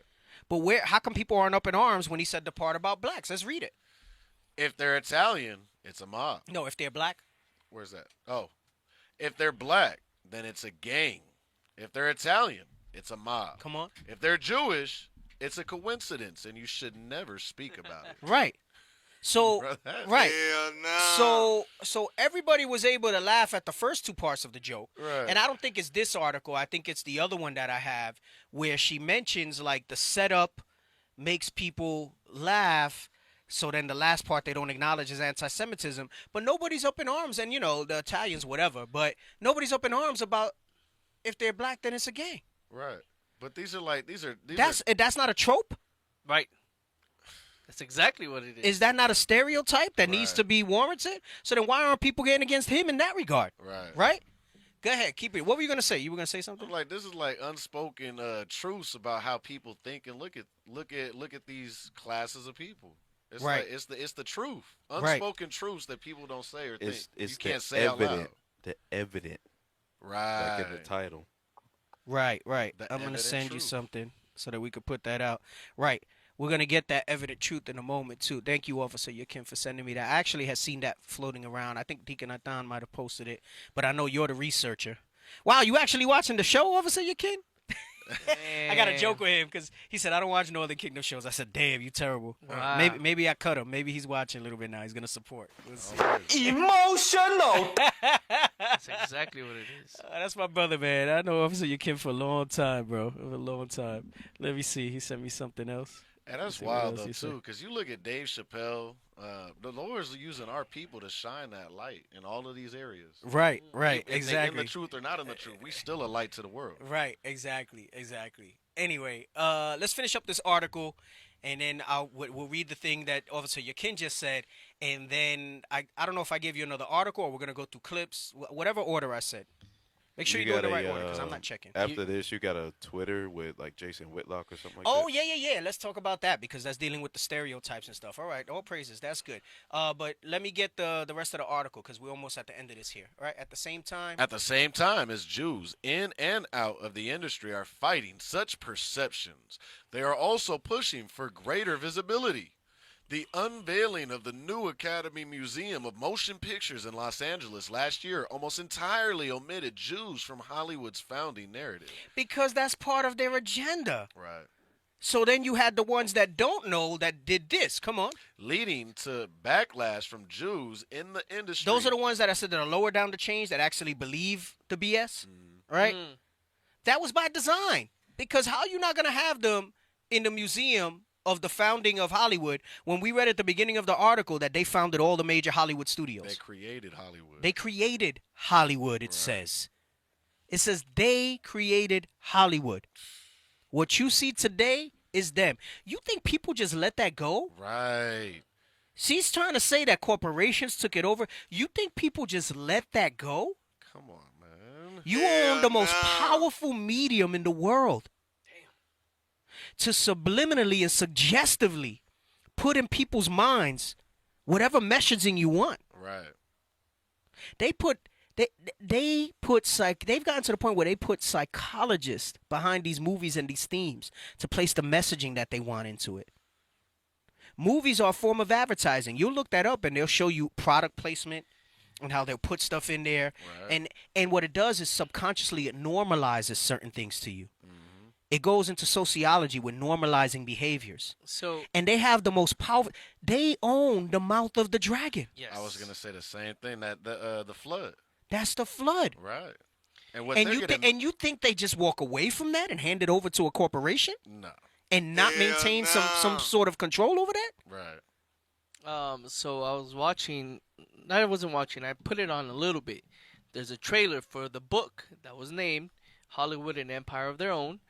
There's a trailer, and it says when they started Hollywood, they started off with advertisement, products, and then from there it went into branched off into different things. Right. I remember some years back I had seen it. Goes into the suggestive messaging that they put in movies and everything else. And again, why do you think there's such a strong agenda? Let me come back to this. Remind me of it's a KFC commercial. Why do you think they're going so hard to push this Sodom agenda? Remember what they said here, that they in as early as the early 1900s in the article. I know it was a lot of information, so it probably went over a lot of people's heads. As early as the early 1900s, okay, and get me that scripture about the Sodomitish sea. All right. Cast out fish. Yes, it says that Christian groups were going against them because movies were pushing sex and different things like that. Right. Now it wasn't the R-rated stuff we have today, but they were still pushing what they call suggestive things. You'll hear that term. This is suggestive. Suggestive content. Suggestive content. Right. And that suggestive content, when shown enough, creates an environment in your mind that's ripe for you to sin. Right? To put things forth and act in a certain manner. They normalize things, all right? There's so many terms. They socialize you to what they want. And they have the flood that comes out of the mouth of the dragon, okay, to do that sort of thing. One of those things that they do is this agenda to make sure that even if it has nothing to do to further the narrative of a movie, that they portray gay and lesbian characters for inclusivity.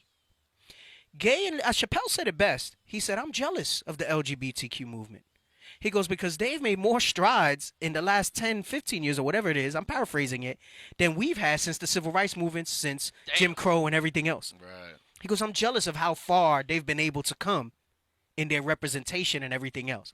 And it all goes back to this thing where they exercise this control. She said that, listen, there's truth in all these things. She said there were groups writing books and advocating against the early Jewish studio heads because they said that they were pushing things that were suggestive. Right. And the morality. Like in a lot of this article, they keep talking about how they were being approached directly about the immorality about what they were doing. Yes. But the Jews, we were known for keeping God's laws in Yes. the Bible. Yes. So that tells you it's a whole nother people. Well, that goes into what we're going to bring out in Esther, too, all right? So we can pause for a minute, and we might as well bring all that stuff out. So read this one first, though, okay? The book of 2nd Esdras, chapter 5 and verse 7. And the Sodomite sea shall cast out fish. Wow, what are the ways that they're casting out fish? It says the Sodomitish sea, right? Because it used to be that sodomy, that homosexuality, was underwater, right? The fish are underwater, meaning they were in the closet, right? That's the term that they use, okay? Damn. That they were in the closet. How do they cast out fish? Now, because of suggestive things, because of laws and legislation that was passed, and now this big push to put it in movies, even though it has nothing to do with the movie in and of itself, doesn't Buzz further the Lightyear. narrative, none of that stuff, right? It was in Buzz Lightyear. They put it in kids' things. They want gay superheroes and all this other stuff now, right? They put all this out there, what? To normalize and to suggest this behavior. This is part of that casting out fish that they put it. Now it's not under the water anymore. Now it's in your face, all right? And notice it says the Sodomite sea, again, dealing with the flood that comes out. So meaning it's not going to be something that you have to search out. It's going to be in your face.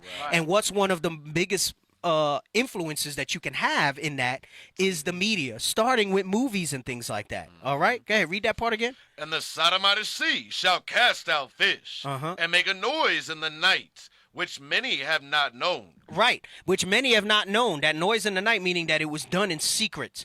Remember how we often say how, gosh, it feels like it went from it being so taboo to all of a sudden so quickly accepted. That's what Chappelle said. Gosh, I'm jealous of the way their movement has made so much ground compared to ours that we still struggling. Right? Go ahead. Was that in on that? No, sir. Go ahead. Which many have not known, but they shall all hear the voice thereof. But they will all hear the voice thereof. Why? Because it's in the movies. It's in the TV. It's on radio shows. It's in books. It's in advertisements. It's all over social media and Instagram. You going through a feed, all of a sudden you see some gay shit, and you're like, oh, pardon my language. And you're like, oh, flip, keep going, right? You can't even watch a movie or TV series. You gotta turn it off. No, Fast it's in forward. there. It's in there. So we're in those prophetic times. Right? He said a gay fish. It's in those prophetic times. All right? It's in those prophetic times. Get me what I told you in Esther. Was it 13 and 4? Let's start at that real quick. What were you going to say about KFC? Oh, so my thing with KFC was years back I had seen they slowed down a clip from a commercial when they came out with their dollar menu years back. And if you slow it down, you don't notice it at full speed, but when you slow it down really quick, the screen flips up and you see a dollar bill. But it's not in the shot. It's done like it's milliseconds. You have to slow the footage to see it. What is $1 for? Because it implants in your mind the visual of a dollar bill and that the food is cheap. So it's not enough that they say it's $1. Oh, it's not enough wow. that they're sitting there showing you that it's good when he's eating. It was a commercial where the dude was like on the steps of like a brownstone building, and they were talking about he was eating a chicken sandwich, and then the brother came up and he was like, hey, yeah, whatever, blah blah blah. And they show it when you slow it down. It's like a little flip up. So movies, media, all that stuff. It has not just in the message that's evident in front of you. It has suggestive visuals that your mind receives, right? And then subconsciously your brain starts processing things that you don't realize of it, all right? So Yes. so it's like on that movie Focus where they kept putting the Mandarin Wu.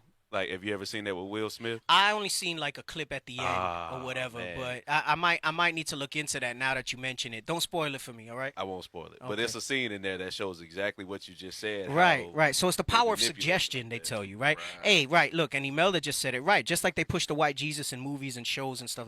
Tell me that's not powerful suggestive behavior that the world believes a lie, Influence. right? Yeah. That's why it talks about the bewitching of They said that if it were possible, they would deceive the very elect. Right. Because it's that strong. It's that powerful how they have that thing set up. So now you were mentioning the morality.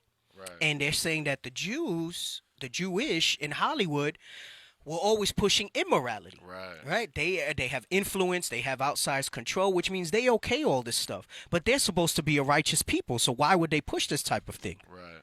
right? This is the characteristics of the real Jews. Okay, read this. The book of Esther, chapter 13 and verse 4. Declared unto us that in all nations throughout the world there was scattered a certain malicious people. Right, so they call us malicious, and I'm going to show you some of the Twitter stuff. This is good because it'll lead into the Twitter clip and some of the screenshots that I posted of how they're coming after us in a negative light, because all we did was march and stand up and say, let's go out in mass where we can educate our people about what Kyrie and Ye had said, and we can give them more understanding. And instead, they chose to slander us. And the clip from the brother Jason Whitlock is really good. All right, we'll read it and then we'll watch the clip after we read the scripture. Go ahead, come on. Declared unto us that in all nations throughout the world there was scattered a certain malicious people that had laws contrary to all nations. Right, because if you're really keeping his commandments, it's going to show, because what he means is laws contrary to all nations is that they tell you that homosexuality is okay. We teach that it's not, because that's what the Bible says. ADL says that makes you a hate group, right? The scripture says don't marry or mix with those of the other nations, and don't mingle amongst the other nations more than you have to, right? Because Christ said you do make friends of the mammon, but it should not be above what is necessary, okay? And they tell you that makes us a hate group. Right? The scripture says, who will stand up for me against the evildoers? And we do, and we preach the commandments, and we show you who the Israelites really are, who includes the blacks, Hispanics, and Native Americans, right? And they say that makes you a hate group, right? Because it doesn't fit their agenda. So his law is contrary to everything, right? Go ahead, read it again.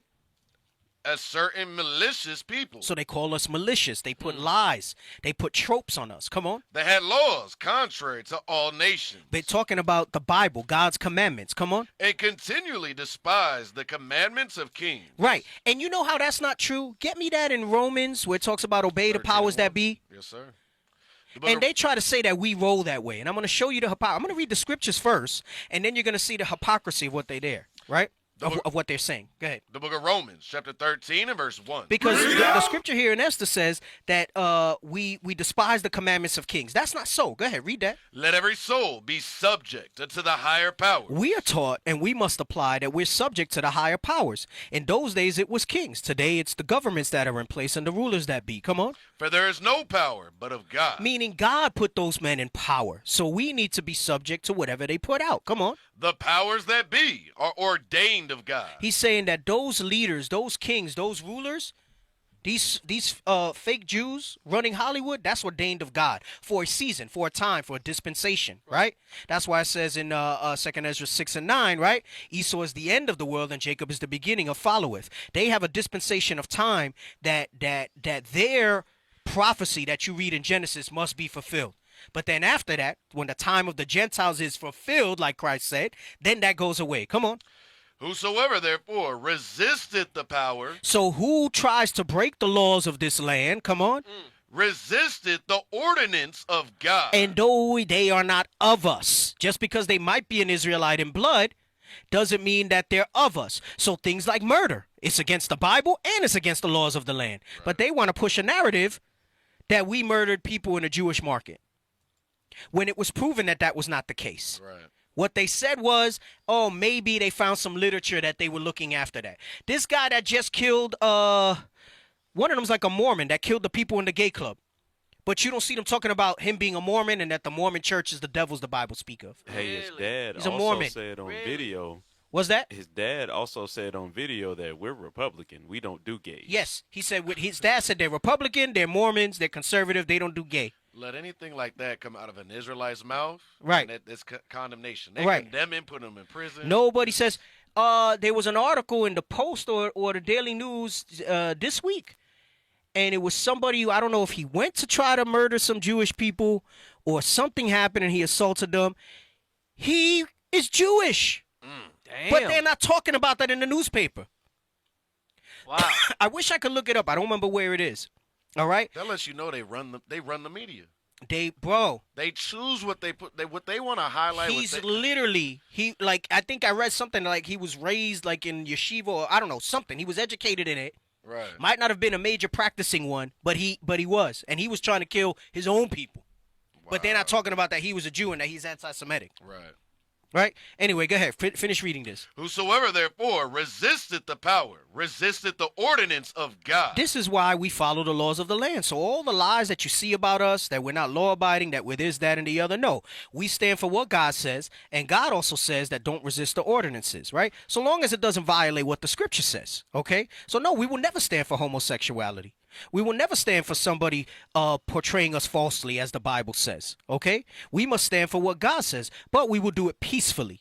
We will do it as law-abiding citizens of the land because we know it's God who sets up kings and rulers in the earth. You read that in Daniel, that he set up the basis of people to rule, right? Go ahead, finish that up. Is that it? And they that resist shall receive to themselves damnation. Right, and they that resist will receive. So basically, our life is at stake, all right, if we're not following the laws of the land. Right. So we're all lawful, law-abiding citizens. And it's not to say that there aren't some of us, just like in any religion, who might have repented. You know how many Christians are evil and bloodied, that they profess that they're Christians? Right. You know how many Christians are evil, even not to the extent of murder, but into the way they operate and move in the world and they justify their actions? Yeah. Filthy people, wicked people that profess Christianity, but they don't get on them for that sort of stuff, right?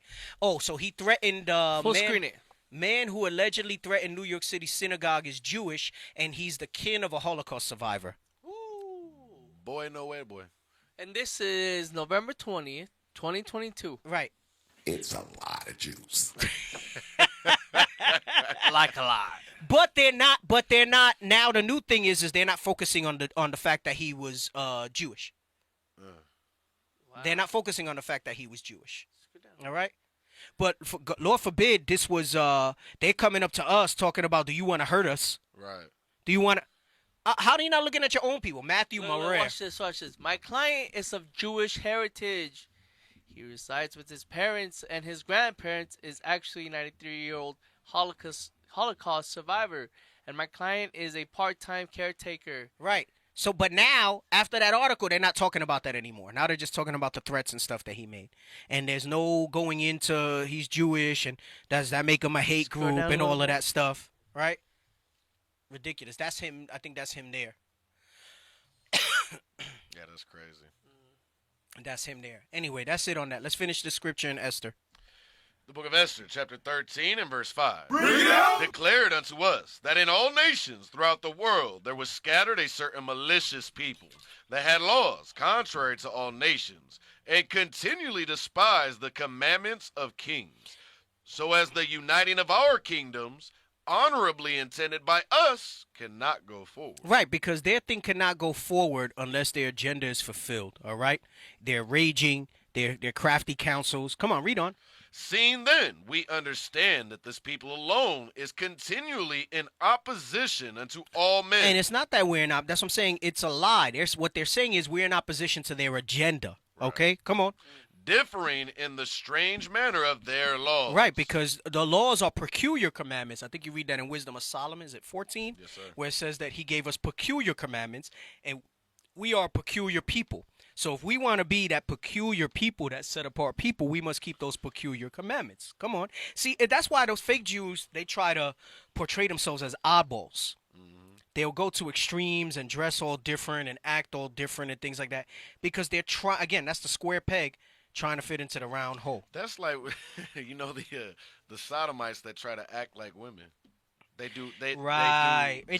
Right. It's it just they'll act feminine and things like maybe from a distance. Right. You'll be like, oh, that's a woman. Right. But then when you get up close, you just know. You just know that it's not right. Right. You just know that it's not right. Go ahead. Come on. Seeing then, we understand that this people alone is continually in opposition unto all men, differing in the strange manner of their laws, and evil affected to our state, working all the mischief they can, that our kingdom may not be firmly established. So they call it mischief, and this segues into what I want to bring out with Jason Whitlock. All right? He says the system rewards black men for claiming an allegiance to violent street gangs and penalizes black men who explore or legitimately adhere to a religious faith. He's talking about us. Right. All right? That supports male leadership. Kyrie Irving is a pariah. He's saying that this is what they're saying. Meanwhile, Dr. Dre, Snoop Dogg, and Jay-Z are American royalty. So you can gather together. Let's get that Zephaniah 2:1. All right. You can gather together. They'll allow you to gather together in homosexuality, in drugs and rape and disrespecting our women, Right. in whoremongering, In prison. in gangs, in lust. You know, part of the class that I keep saying I'm going to do it. I haven't sat down to. I just have thoughts. I haven't really fleshed it out. 10 about the seconds. proving. Do it. Yes. Hey. And we've been waiting. Because I want to go into. I'm going to just give you another little tidbit. You've been waiting. And I've been waiting. Yeah. Do it. I want to go into. As I'm meditating on it, I want to go into also the male aspect. How suggestively they've put it into us that right, it's okay for us to sleep around. Right. Right. Now, listen. We know that the Bible says, as far as marriage is concerned, when we were able to have multiple wives, what it states in regards to that, a woman cannot, right, but a man can. But that whole mindset that we have, that it was all right for us to have many conquests and things like that, that was something that was implanted in us by our slave masters as well. And you read that when you read, is it Joel, where he said, I trade a boy for a harlot? Yeah. Gave a woman. For They one. put that spirit in us to just smash our sisters, however, and not maintain relationship because they made the boys breeders, right? So that's where that whole mindset really comes from. Right. As far as a man hoeing around and sleeping with as many women as he can. They instituted that in us, that we run around thinking that we're breeders, and we'll sit down and speak philosophically that we're mammals and we're this, and the animal kingdom, men go around and they impregnate a whole bunch of... AKA Nick Cannon. And I wish I had. Right, my- Nick Cannon. Right. I wish. He has that's a white supremacist mindset because they put that on us in slavery. So that goes into, because I'm going to hit both. I'm going to hit the woman's side of it, and I'm going to hit the men's side of it as well. Right. All right? About that sacredness of how it should be. And that just because I believe a lot of marriages in Israel are still primarily driven by lust. And the scripture says, take not my sister for lust. And we got to change that mindset. And I think if we really start changing that mindset in our minds, you'll have less backdoor marriages and you'll have more successful marriages in Israel if we start thinking about how God chose a mate for Adam. Right. And his thing was, there's nobody that's meet for him. I got to get somebody from within him. That's the essence of what I've been saying that I'm going to go over for a long time, but I'm putting together a bunch of stuff. So Patiently waiting. I'll see. I want to do it as, I want to write it down, and then I want to do it as a broadcast because I think it needs to be seen by a lot. Right. But you know, Yes. just with scheduling and stuff, like I don't get to get up to the plate that much. Captain You know? Jan. Hey, the Lord's Captain gonna Jan. No. I mean, I'm sure if I ask and I request it, you know, and I'm sure they'll work it out for me. You know, say, hey, there's something I really want to go over. I'm sure it's fine. But you know, I don't know. Like I said, maybe I'll do it on the show. I don't know. There's a book. I'm gonna post it later in the chat. There's a book called "They Stole It, But You Must Return It." It goes into that whole thing. Yeah. So it might help you with some material, but it's cold. Yeah, you gotta maybe send that to me later so that I don't forget. Yes, sir. All right, so let's go into what we were going into here. Did we finish this verse? One is Zephaniah 2:1. Yeah, I want a Zephaniah 2:1. Come on. The book of Zephaniah, chapter 2 and verse 1. Gather yourselves together, yea, gather together, O nation not desire. Right? Is that it on that verse? Yes, sir. Okay, so they'll let us gather together. They'll let us gather together in Islam. They'll let us gather together in homosexuality. Right. They'll let us gather together in sports. Tomorrow for Thanksgiving. They'll let us gather together for Thanksgiving. Gosh, I read some freaking old friend from high school, and Ice Cube posted something on Twitter today, and he said it's basically, he was saying something to the effect that it's not Ice Cube, Ice T. He was saying something to the effect that it's a BS holiday or whatever, but he'll take the day off, right? He says we'll take the day off. And this friend of mine from high school comments on it, and he's like, yeah, we all know what it's really about by now, but we've changed it, and we made it about thanks and gratitude. Bruh. And I said, bro, emotion. Let it be the day your grandma died or your mom died, by the hands of. He said we ain't talking about pilgrims on Thanksgiving, so basically it's okay to keep it. And then now let me change that day and say no, make this day about gratitude, and see if you feel all right. You see how people can like disconnect from things, Right. and not really run with that sort of stuff. Like, come on, man. It all reminds me of what the series about gods of the America. No, what's the series? That American Gods. American Gods. And how they had the way to survive is they had to tweak a little bit of the things, or they had to upgrade with the times. So it's still the same thing. Mm-hmm. You're still worshiping other Right. gods. But what this means really is that we must gather together under this, right? Under the standard. When it says, is it in Isaiah where it says, lift up the standard, right? Lift up Yes. the Lift banner. Right. Right. So it's talking about we must gather under this. But this is what they don't want us to gather under, like we read in Esther, okay? They don't want us to gather under this. They say that to gather under this is contrary to their agenda and what they want. Right. If we were a Christian group, nobody would care. They would say, wow, look at these people standing for Jesus. Right. But then you get stuff like this. So let's play this that Jason Whitlock put so you can see the slander and the double standard that comes out. And you don't tell me that Jewish people don't run the media and the movies and everything else. All right? Yeah, let's play this. The system rewards black men for claiming an allegiance to violent street gangs and penalizes black men who explore and or legitimately adhere to a religious faith that supports male leadership. Stop. So, meaning you can portray stereotypes. You can be all those things and nobody's going to have a problem. Do you know why? Get Deuteronomy 28:37. The book of Deuteronomy, chapter 28 and verse 37. And thou shalt become an astonishment, a proverb, and a byword among all nations, whither the Lord Because shall lead thee. all nations have accepted the lie that we are nobody, we are base, that we are these things, Right. that we are gangs, that we are into sexual violence and all this other stuff. They call us animals. We're an astonishment to them as they watch us. Man, I remember I used to read the Daily News back when I was in New York online, and whenever it was something, and you know, supposedly New York's real progressive, the comment streams on articles that had to do with black on black or Hispanic crimes or something, riddled with all types of hate and things like that. Just boom, boom, boom, boom, boom. Let them, you know, animals, monkeys, spics, wetbacks, all this other stuff that they were saying these things on the articles. And I'm like, my goodness, this is the sentiment of people. That's why everybody loved Trump so much. Right. Yes. He spoke what they thought. He spoke what they thought. He was the mouth of what they've been feeling, Right. but were too afraid to say. Right. Right? Go ahead. Let's play this.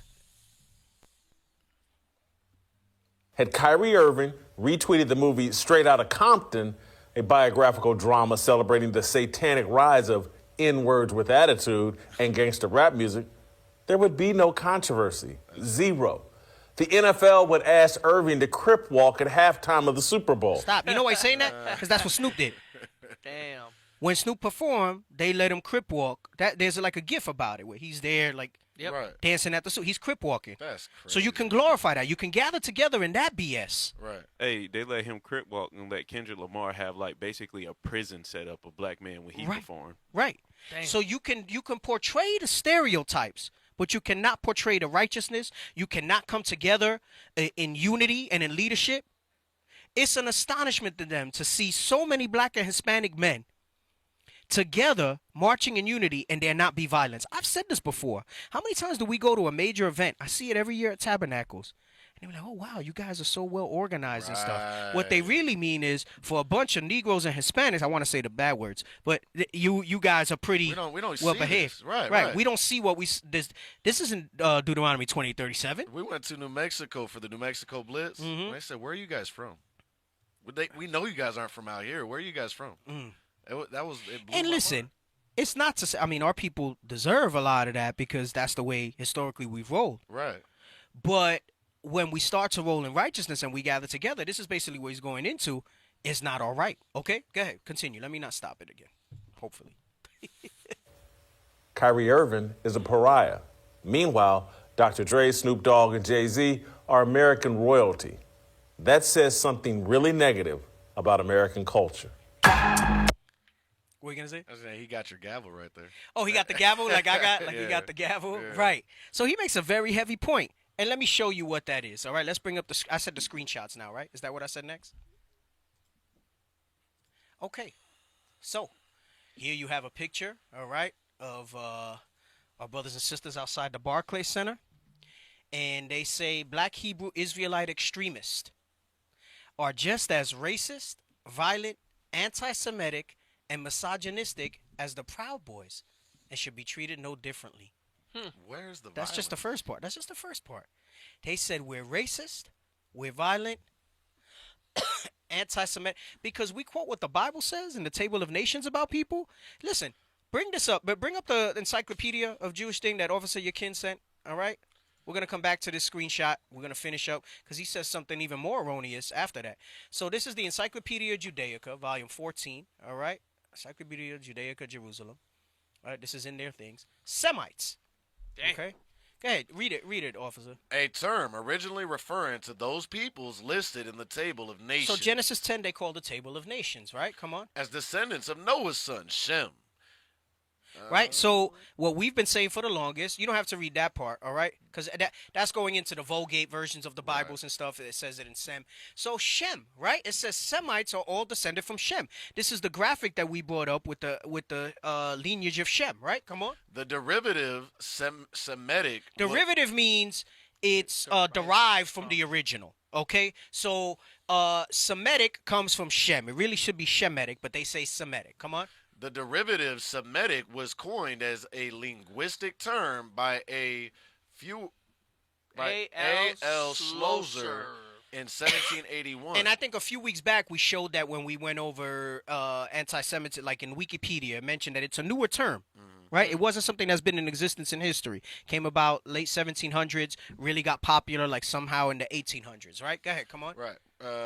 Just go Shem is given. Yep. Shem is given 5 sons who had 21 descendants. So there's, 5 sons that are all Semitic, and 21 descendants of those sons, which would make them all Semitic, right? Come on. Making a total of 26 peoples derived from him. Shemites, there are 26 nations, including blacks, Hispanics, and Native Indigenous, that are Semitic. That's 26 families in the earth that are Semitic. All right? Come on. Derived from him. These include the Elamites. All right. The Elamites is going into East Indians, right? Come on. And the Assyrians. That's going into Syria, right? Today, modern Syria. So, go ahead. The Lydians. But note, Genesis 10:13. The Arameans and numerous Arab tribes. And Ishmael as well, all right? Right. So they're saying that Ishmaelites, that the Muslims, all right, the Arabs are anti-Semitic, but they're Semitic. All right, go ahead. They are spread from Lydia eastward through Syria and Assyria to Persia. Their northern boundary is Armenia, and their southern the Red Sea and the Persian Gulf. It's telling you how broad it is when you deal with Semites, right? Come on. Early in the development of modern ethnology, it was realized that the list in Genesis combines peoples that sometimes have nothing in common, but geographic propinquity. Semite was then defined by the supposed physical characteristics of the chief surviving representatives of the list. Right, so they said, look, we're just doing it by geography. Now let's go by physical characteristics. Come on. The Jews and the Arabs. Dolichocephalic. That. I'm probably saying it wrong, but skulls, come on. Skulls, curly, and abundant hair. Right, so in Spanish, when we said that Christ had woolly hair, we made a joke out of it because we didn't use that word that often, but we were teaching over there, it's colocho, right? Which means like curly, but it's just going into woolly, right? Like woolly hair. Come on. Curly hair and abundant hair. Slightly wavy or straight, strong beard. See, I got a very, my beard it's is coming in. It's very. I meet those characteristics. What are you talking right? about? It's coming in. It's already there, bro. What are you talking about? Come on. Strong beard. Here we are. Predominantly black. What? Predominantly black. Come on. Prominent, straight or aquiline nose, oval face. Oh my goodness. Predominantly black. So it says it's predominantly black, prominent, straight or aquiline nose, oval face. Anyway, the point is, most of the Semites, all right, Semitic, all right, are predominantly or were predominantly black. That's what it's speaking about. All right? Now let's go back to some of this. We're gonna wrap it up in a few. And like I said, we'll just pick it up again. I know I had another article, but we'll just pick it up again next week. Because I know there's a lot going on. It's a lot. Anyway, like a lot. So like a lot. Like a lot. So it says Black Hebrew Israelite extremist. All right. So you're a pariah when you stand together in any type of unity. If we were there as a gang or whatever it is, so it got to be that we're all these different things are just as racist, violent, anti-Semitic, and misogynistic as the Proud Boys. Right, and we've done nothing of the sort like what the Proud Boys have done, and should be treated no differently. BHI explicitly targets Jews and killed more Jews in 2019 alone than any other group of the last decade. Are they insane? Right, Didn't they have, what's it called, that the Church of Tree of Life Church massacred? Was it Pennsylvania or Jersey? Something like that, yeah. It was an Edomite who did that. Hey, Deke, we violent, but they stormed the Capitol. Yo, right, they stormed the Capitol. We violent, but they stormed the Capitol. Nothing of the sort. Nothing of the sort. But people are going to run with this without validation, right? Without validation. Let me get the next one. I'm reporting this tweet, she says, because you are a bald-faced lying racist. And how can Jews say Jews will not replace us? You are sick. You are anti-black. You are a mediocre, insecure, weak male. You lie to feel good about your existence. So some people are in our corner, right? This one says, the fact that you had to create a false quote to fill your hateful false narrative speaks to your low character. So we got people who are not even repenting that are people that are starting to see it for what it is. So it's a beautiful thing that's going on in this regard, right? This is that light, right? In darkness that's coming out. All right, come on. And for the viewers that don't know what that hat means, that means he capping. Right. He capping. That's what that means? Wow, okay. All right, I didn't know that. Go ahead. What else we got? Look at this one. They saw them lining up under the Arch of Triumph in Brooklyn. It says paramilitary type. We are paramilitary type, meaning we have military aspects, order, discipline. All right, black, but our warfare is not carnal, like the scripture says in Ephesians. It's spiritual. Okay, so the casting down of imagination, so on and so forth. This is why it says we have to put on that whole armor of God. All right, it's spiritual warfare. Casting down imagination, spiritual wickedness in high places, all right? So he says, formation at Grand Army Plaza, singing on a loop. Hey, Jacob, it's time to wake up. I've got good news for you. We are the real Jews. This is true. Giving out leaflets on the truth about slavery, too. Go ahead, come on. Look at this guy. This guy's real violent. Right. Get us Liberty 18. Wake up, Yidden. Get a gun. The real threat. Train. Stay and fight or pack up and move, but do not wait and do nothing. Time to destroy Amalek. So he's trying to say we Amalek. Right. Yes. He's trying to say we Amalek. And if I had more time, this is when I wanted to go into all the scriptures and run it all the way back with Herod, John Hyrcanus, and all of that stuff. Right. But again, we'll have to see how it plays out for next week. We'll see. All right. It says, but look, they're saying that they're saying that we are a threat to them and we want to do physical harm to them. And here he is saying, get a gun and train and stay and fight. Fight what? Right. You want to murder us for speaking the truth? It says black Hebrew Israelites out in force today, chanting we are the real Jews and time to wake up as they march towards the Barclays Center in support of Kyrie Irving. Go ahead. Next, what do we got? Why we don't see these black men standing up the community like this against violence? This is what this vexed the crap out of me. And I like the response here. What are you talking about? The Israelites are literally in the streets more than anybody, and this is truth. They have pulled countless street dudes out of street life because the commandments, and they've repented and come from that, okay? You are literally looking at all the men they pulled out of the street life. Right. That's exactly right. Damn, Mr. Bond, whoever this brother is, somebody send him a flyer. All right, you just looking for something negative for no reason. No reason. Look at that. I'm telling you, this goes into gather yourself together, but in the stereotypes. Don't dare gather yourself together in righteousness. Well, look at what it Don't says. dare bring light to darkness. This person that commented, why don't we see these black men standing in the community? Look at his picture. It's black, gifted, and gay. Eli just said that, bro. Oh, well, that's just the point. This goes into Psalms 2, where it says, why do the heathen rage and why do the heathen rage and the people imagine a vain thing? Right. Because it's the commandments put a foot in someone's behind. Yeah. And you know you can't roll in that homosexual. Why don't we see these black men standing in the community? How about you stand in the community and stop violating other men booties? The hell's this? What the hell is this? Go ahead. Wait, what's this? No. I didn't want to go into that. Was that all the pictures? I thought I sent you more. Okay. You're not going to talk Kanye out of being anti-Semitic by calling him anti-Semitic.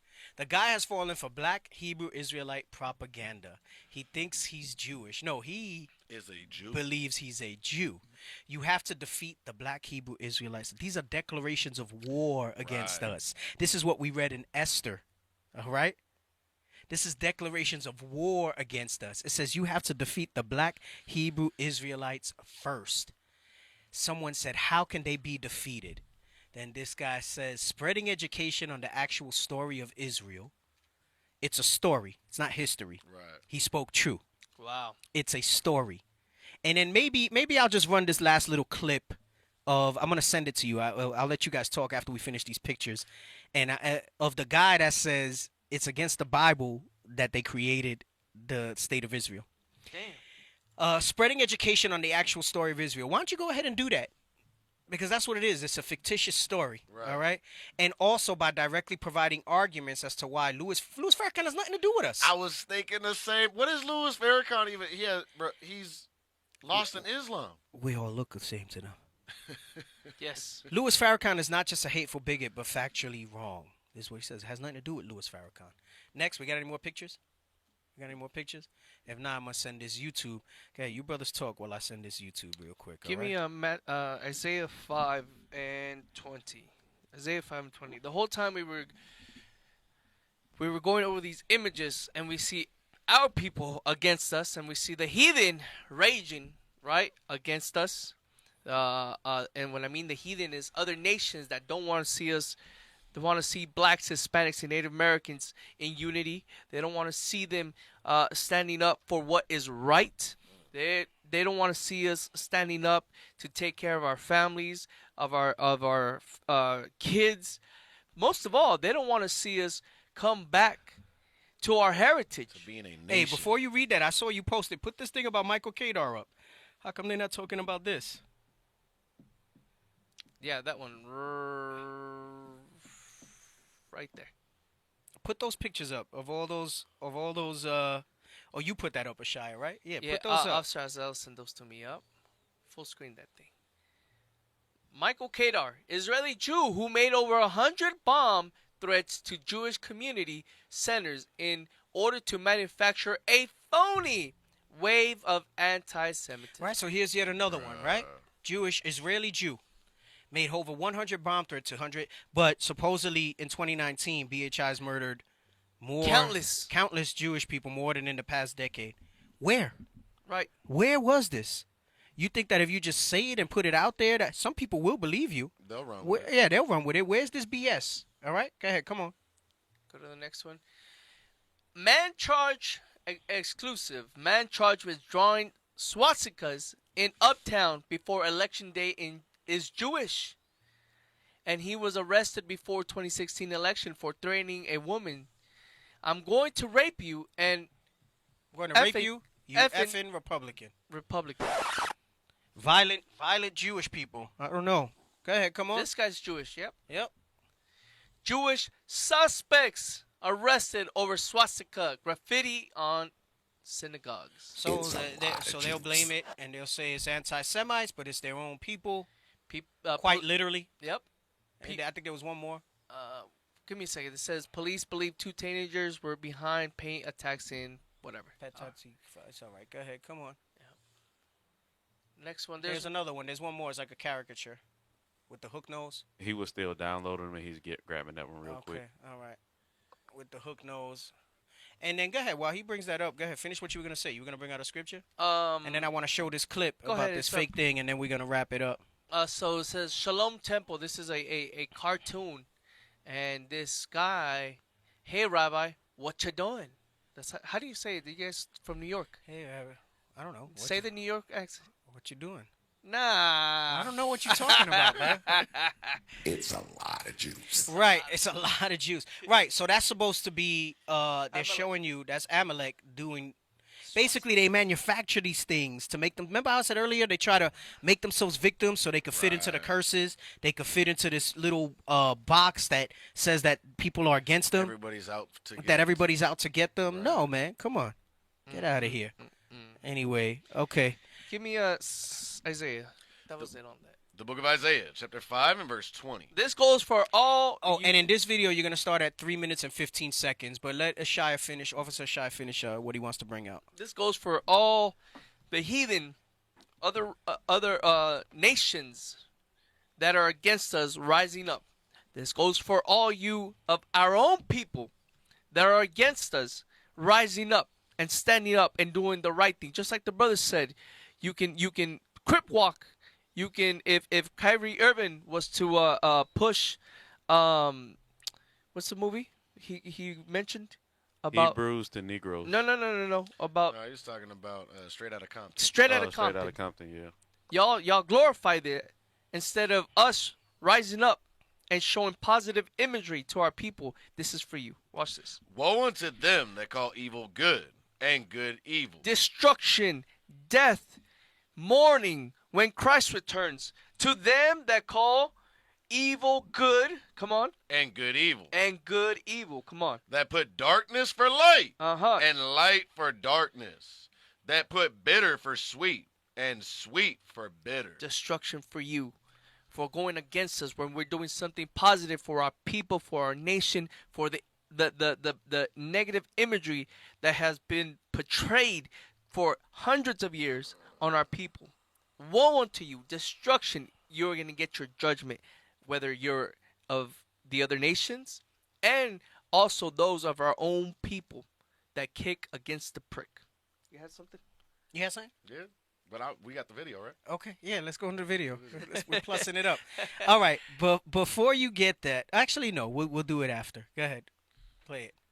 Phase And stop. I'm sorry. We're gonna go into this a little longer. I gotta skim through it a little bit. So Los will next week. We'll go into it. Okay, a little bit. And I don't know. I think I got the title. It's gonna be straight out the scriptures, but we'll see. Come on. Oh, okay. Go ahead. So no Straight Outta of Compton. what it Let's do means that to be a Jew. As it says, a Jew, Zionist. Stop. And, So he's pray- saying there's a difference.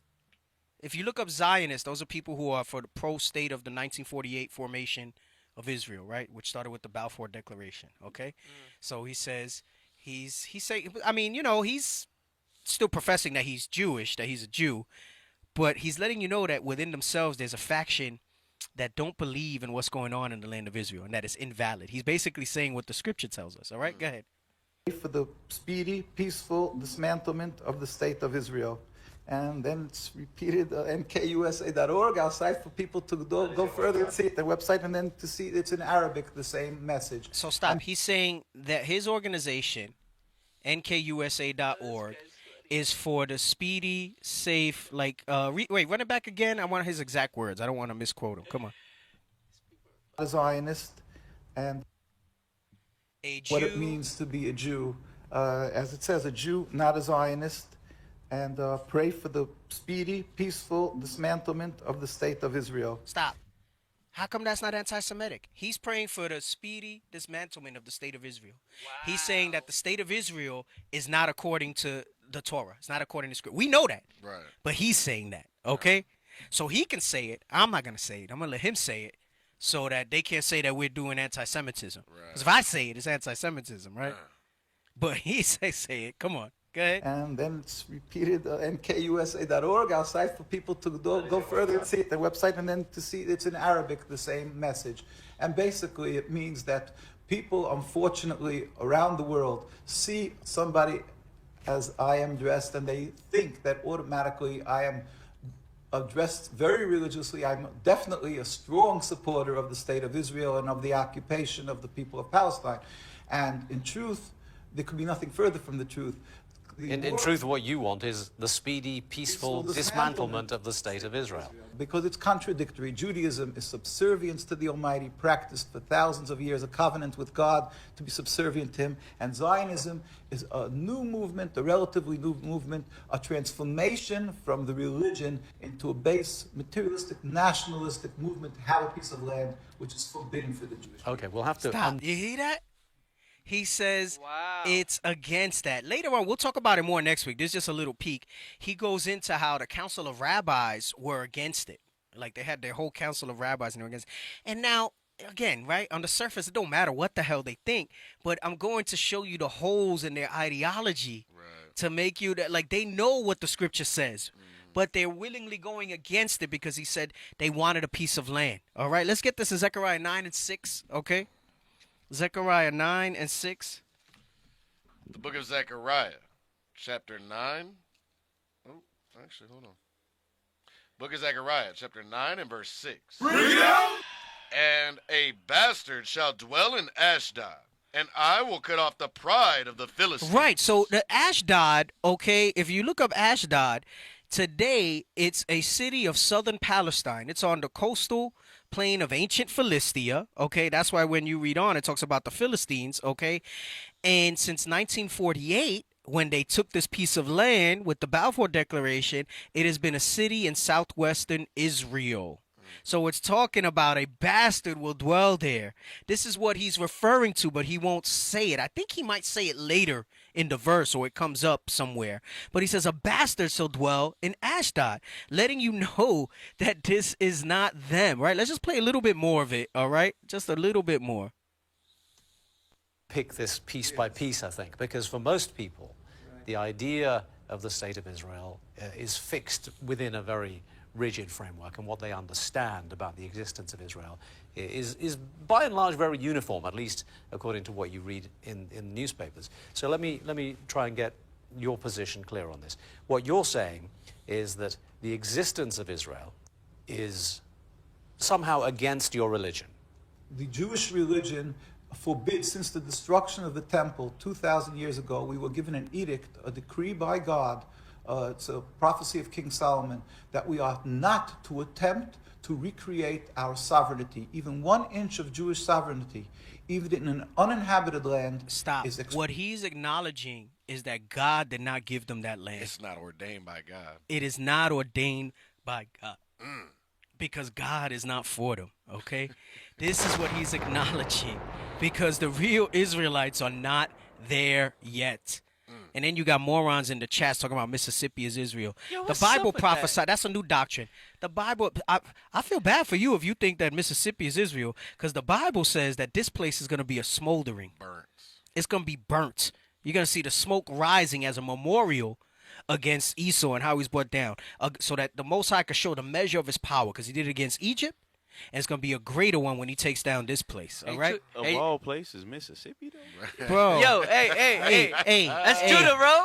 That's Judah, that is Judah. That's Judah. That's Judah. I'm going to tell you how Bishop Yawasab say it, and then how Christ, and how the Bible say about Christ. The Negro is a phenomenon. Or in other words, in the words of the scripture, Christ marveled. Yo. Christ marveled at Judah mainly. Hey. I think it was all of us. I'm sorry. No, listen, we all messed up, but I got to take my shots. Yeah. Let's take our shots. I got two shots. We deserve all that. Hey, Judah. I want to know something. Hey, the homeland is in Mississippi, bro. Let me find out.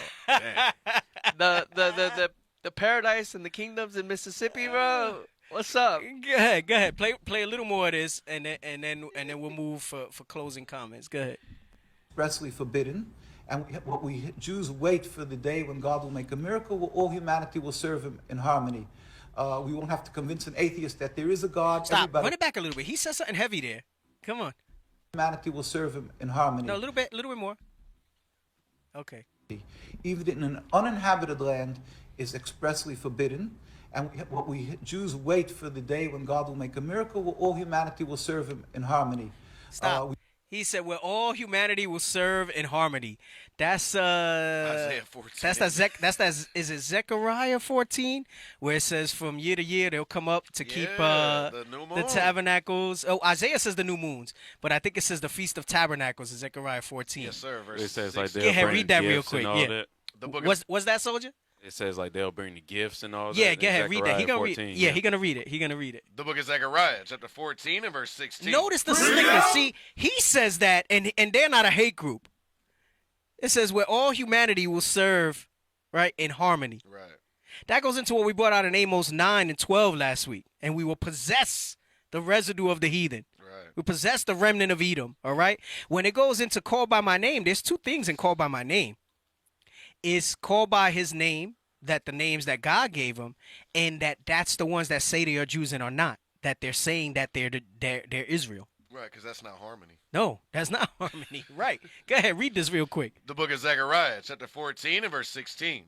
And it shall come to pass that every one that is left of all the nations which came against Jerusalem shall even go up from year to year to worship the King. That's what he's talking about here, to worship Christ, okay? The black Messiah who is from the tribe of Judah. I know maybe Turf Baby, maybe you new to the show.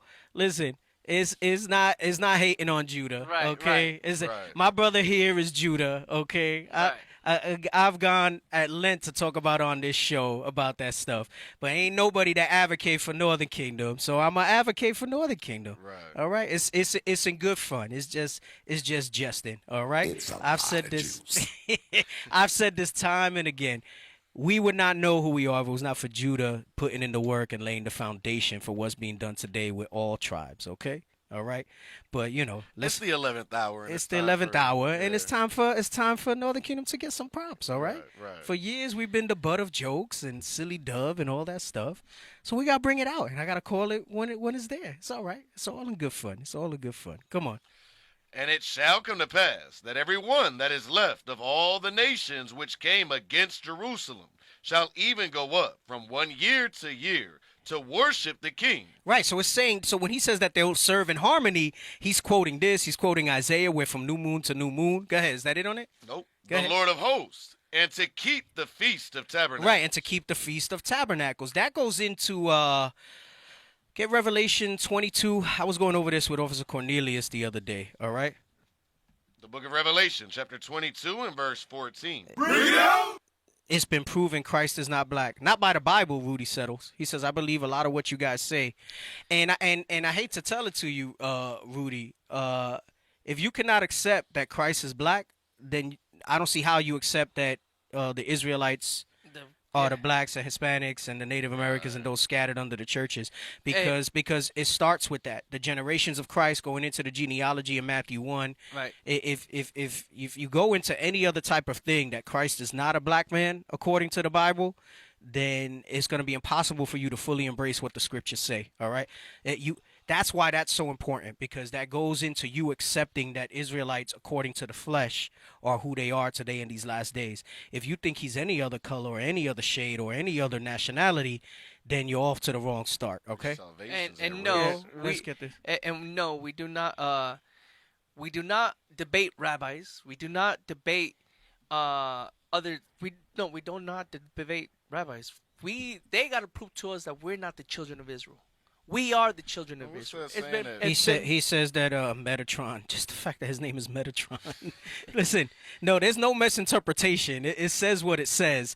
And are we misinterpreting Daniel 7 at 10? Are we misinterpreting, is it Jeremiah 14 about Judah being black into the ground? Are we misinterpreting Song of Solomon, chapter 1, verse 5? Are we misinterpreting where Miriam got leprous? We're going to have the movie that shows that visual. Are we misinterpreting when Moses put his hand in and it turned white? Are we misinterpreting the fact that when Esau was born, they had to mention his skin color because it was different from anybody else that was there? Are we misinterpreting the Bible dictionary where it says the Hebrews were of dark skin? Right? No, there's no misinterpretations. It's just people that can't embrace what's really there. Right. And that's okay. Because it's for God to give the revelation. All we can do is plant and water, and that's all right, okay? And that's all right. Anyway, go ahead. Read this, what I was saying. Revelation 22, start at 1. I think it's 1 and 2, because I want to make the point of what he's saying here and how you see that in Revelation, which is the fulfillment of Zechariah, which is the fulfillment of Isaiah 66 about new moon to new moon. Is it 66? Yes. All right, go ahead. But we don't need it now. We don't need it now. Go ahead. Come on. The book of Revelation, chapter 22 and verse 1. And he showed me a pure river of water of life, clear as crystal, proceeding out of the throne of God and of the Lamb. Come on. In the midst of the street of it, and on either side of the river, was there the tree of life. And that's representative of Christ, all right? He's the tree of life. Come on, read on. Which bear 12 manner of fruit. Which bear the 12 tribes of Israel. Come on. And yielded her fruit every month. And yielded her fruit every month goes into, they would keep tabernacles, they would keep the new moons, they would keep all these different days and holy days. Her fruit is the laws, because there's laws and there's customs that have to be followed every month. Come on. And the leaves of the tree were... And the leaves of the tree, come on. Were for the healing of the nation. Because it's the laws that heal us. It's God's laws that heals the nation of Israel and that makes us whole. That goes into what he's saying, where all nations will serve in harmony, okay? The healing of the nation is that middle wall of partition being broken down, us returning as Israelites, okay? Accepting what you read in Revelation 14 and 12. Let's get that real quick. Come on. Exodus what? Revelation 14:12. The book of Revelation, chapter 14 and verse 12. Come on. Here is the patience of the saints. Yo, this guy don't stop. It's all right. You can leave him. You can leave him there. Come on. Here is the patience of the saints. Right. For those who don't want to believe that Christ is the black Messiah. Come on. Here are they that keep the commandments of God. So you must keep the commandments of God. This is the leaves, right? Dealing with the laws that are for the healing of the nation, the fruit and the leaves, right? Come on. And the faith of Jesus. And the faith of Jesus. And the faith of Jesus, all right? Because the faith of Jesus is going into what? That you believe that he is from the tribe of Judah, a black man that's going to come back and save his people from their sins, Right. like you read in Luke 1, okay? Anyway, bro, this dude say he's eating off the tree. Did you take the comment out? You took it out? I did. Oh, man, you should have left it in there. Yo. He said, I've eaten off the tree of life in Mississippi. You ate off some dirty-ass tree in Mississippi then. Bro. Bro. Yo, this guy keeps on coming, bro. Like, how many profiles do you have? How many passwords do you have to keep up with, bro? What's wrong with you? Bro, Get you a know, life. he's trying to build on another man's foundation is what he's doing. snap. He's trying to grab people out of here and stuff like that. Oh my God. He So- said, and then he got Rudy Settles in there too. Oh, there's no way to get woolly hair and the color black in the old Name of the Hebrew. tree is Oh called my elder goodness. tree. Listen, we'll finish this guy's video. Oh my gosh, did you see the video that Issachar posted of this guy? Yes. He married an Edomite. Speaking of that, he married an Edomite. He Listen. called her his fluorescent angel. No, his fluorescent Oh, my skin goodness. angel. Damn, man. Oh, it's an alder tree. All right, all praises to the Most High, man. Why don't you come into one of our sanctuaries if you're in Mississippi? Why don't you go over there to deal with Captain Hoshea? Captain Gedaliah out there. Captain Gedaliah, right? Oh, no, this Memphis Captain Hoshea. Why don't you go pull up on our beloved Captain Gedaliah and teach him about the alder tree, all right? Yeah. And see what's up. Let's see if you can show us what's good, all right? You got any closing comments? We did plus anyway, bro. I'm trying to wrap We it did up. the plus. Nah, but I didn't get through everything. I still have so much know. more that we gotta review.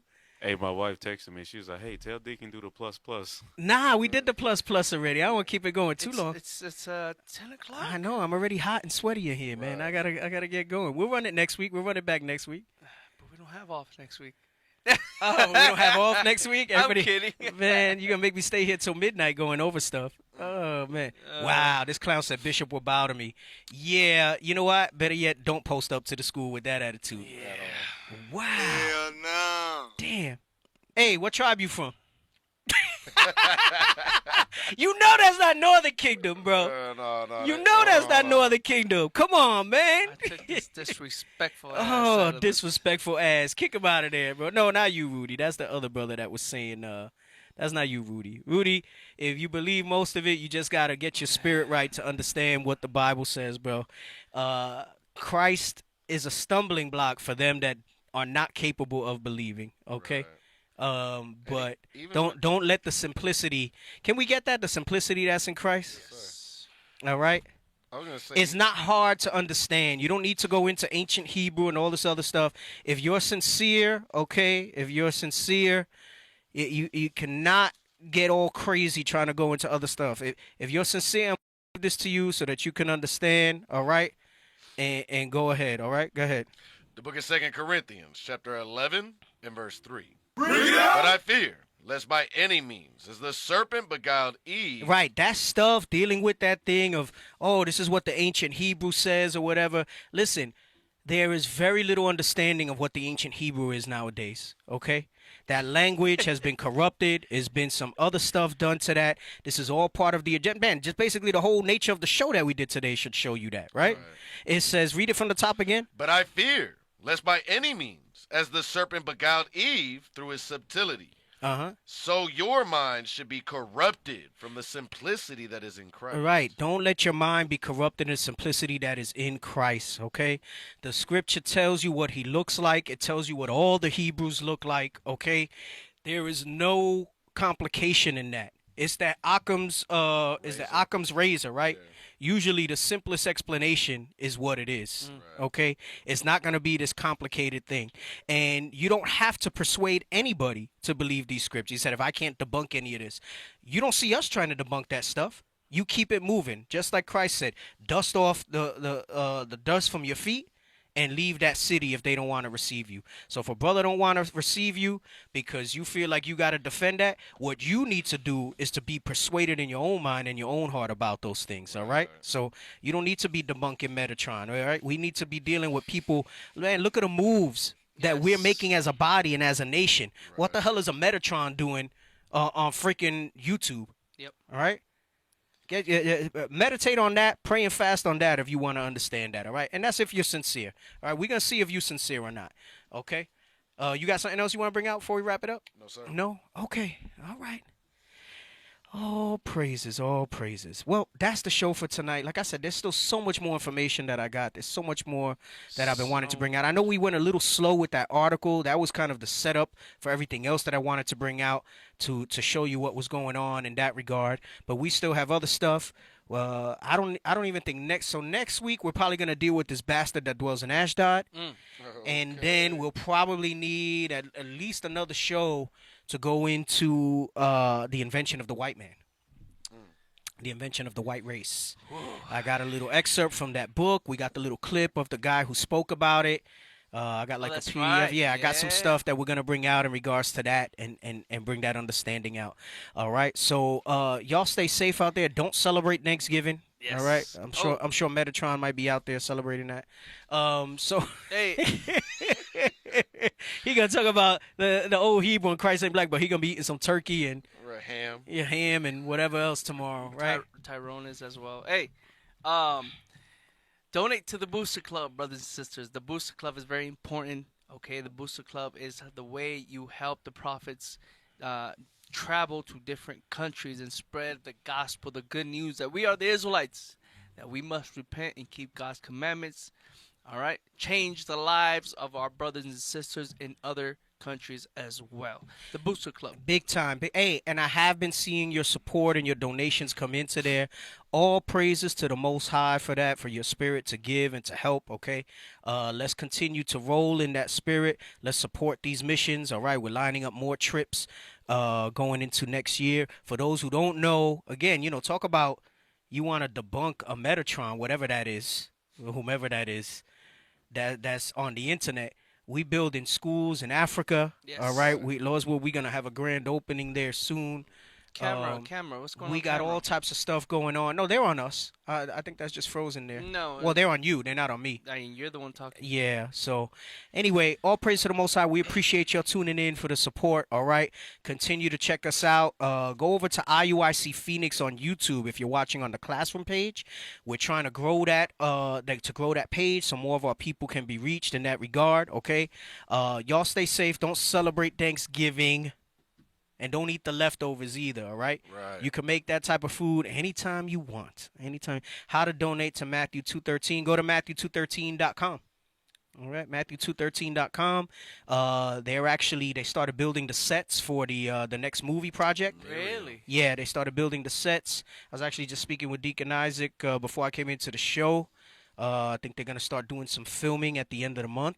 So we'll be pushing that project out, and we got many more that we'd like to pull out. I know we've been wanting to tell the story of the Maccabees for a long time. Let's go. I don't know. We got to see. We need the funding. Hey, all right. Deacon. Yes, there's going to be a class tomorrow if you want to escape the Thanksgiving madness. I believe they're going to start at 4 p.m. Eastern. I believe Deacon Lava, Deacon Malachi going to bring some stuff out if you want to go over that. All right. And if there's not any live classes, I know we got Daily Bread tomorrow. There's a lot of stuff that can keep your mind off that wicked holiday, especially if you're newer to this. To me, it's a regular day. I'm going to get up and go to the gym, and, we got 30 days of camp. We're going to go out to camp here. We have, like, our own gathering that we're going to do and all that. So, anyway, y'all stay safe. Stay in the spirit, all right? And Most High Christ bless you all. Hey, Deke, real quick, you said just to make sure that there's no confusion with them, you said you can make that type of food anytime you want. Make sure it's lawful.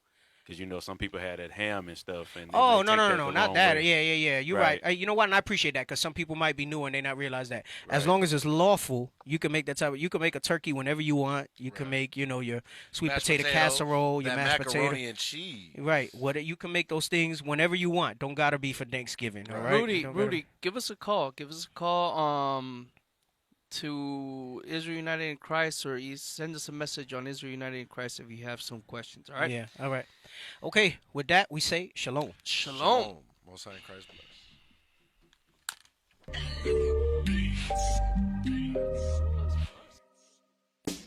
This for the Southern Kingdom, Kwame Yasharallah. Hey, one nation, one nation. This for the Northern Kingdom, Viva la Raza.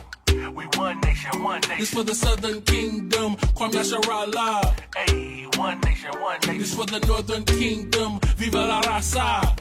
We one nation, one nation. It wouldn't be Israel without Mexicans. Black love, brown pride, cause we next to kin. We ain't gotta tell Esau to let's be friends, cause we above all nations and we better than them. We the salt of the earth, ayy, ayy. And we been king since birth, ayy, ayy. We put the kingdom first, ayy, ayy. And they gon' get this work, ayy, ayy. We was chosen, not cause we the most of the people.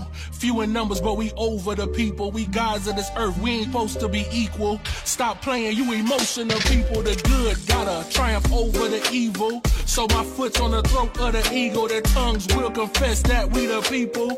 Cause my nation ain't never been feeble. For the Southern Kingdom, Kwame Yasharallah. Hey, one nation, one nation. This for the Northern Kingdom, Viva la Raza. We one nation, one nation. This for the Southern Kingdom, Kwame Yasharallah. Hey, one nation, one nation. This for the Northern Kingdom, Viva la Raza. We one nation, one nation. I can't take one step without my brothers too. Vámonos muchachos, yeah, you know there's one for you. Me gusta arroz con pollo, tacos chilangos, sipping on cervezas with all mi hermanos. Judah and Ephraim, that's the two kingdoms. Now we one nation over these heathens. Royalty bloodline, we be the choice vine. Better repent for you run out of time. My father gave me salt and the light, yeah, yeah. We strong in the Lord and his might, yeah, yeah. Better be careful of fire. Change all your ways or you'll be his desire. Whoa, gotta stay away from Satan, changing my mind frame. Yeah, you know we dying daily, turning it up on a feast day. Put this on replay, no longer divided cause we all one nation. This for the Southern Kingdom, Kwame Yasharallah. Hey, one nation, one nation. This for the Northern Kingdom.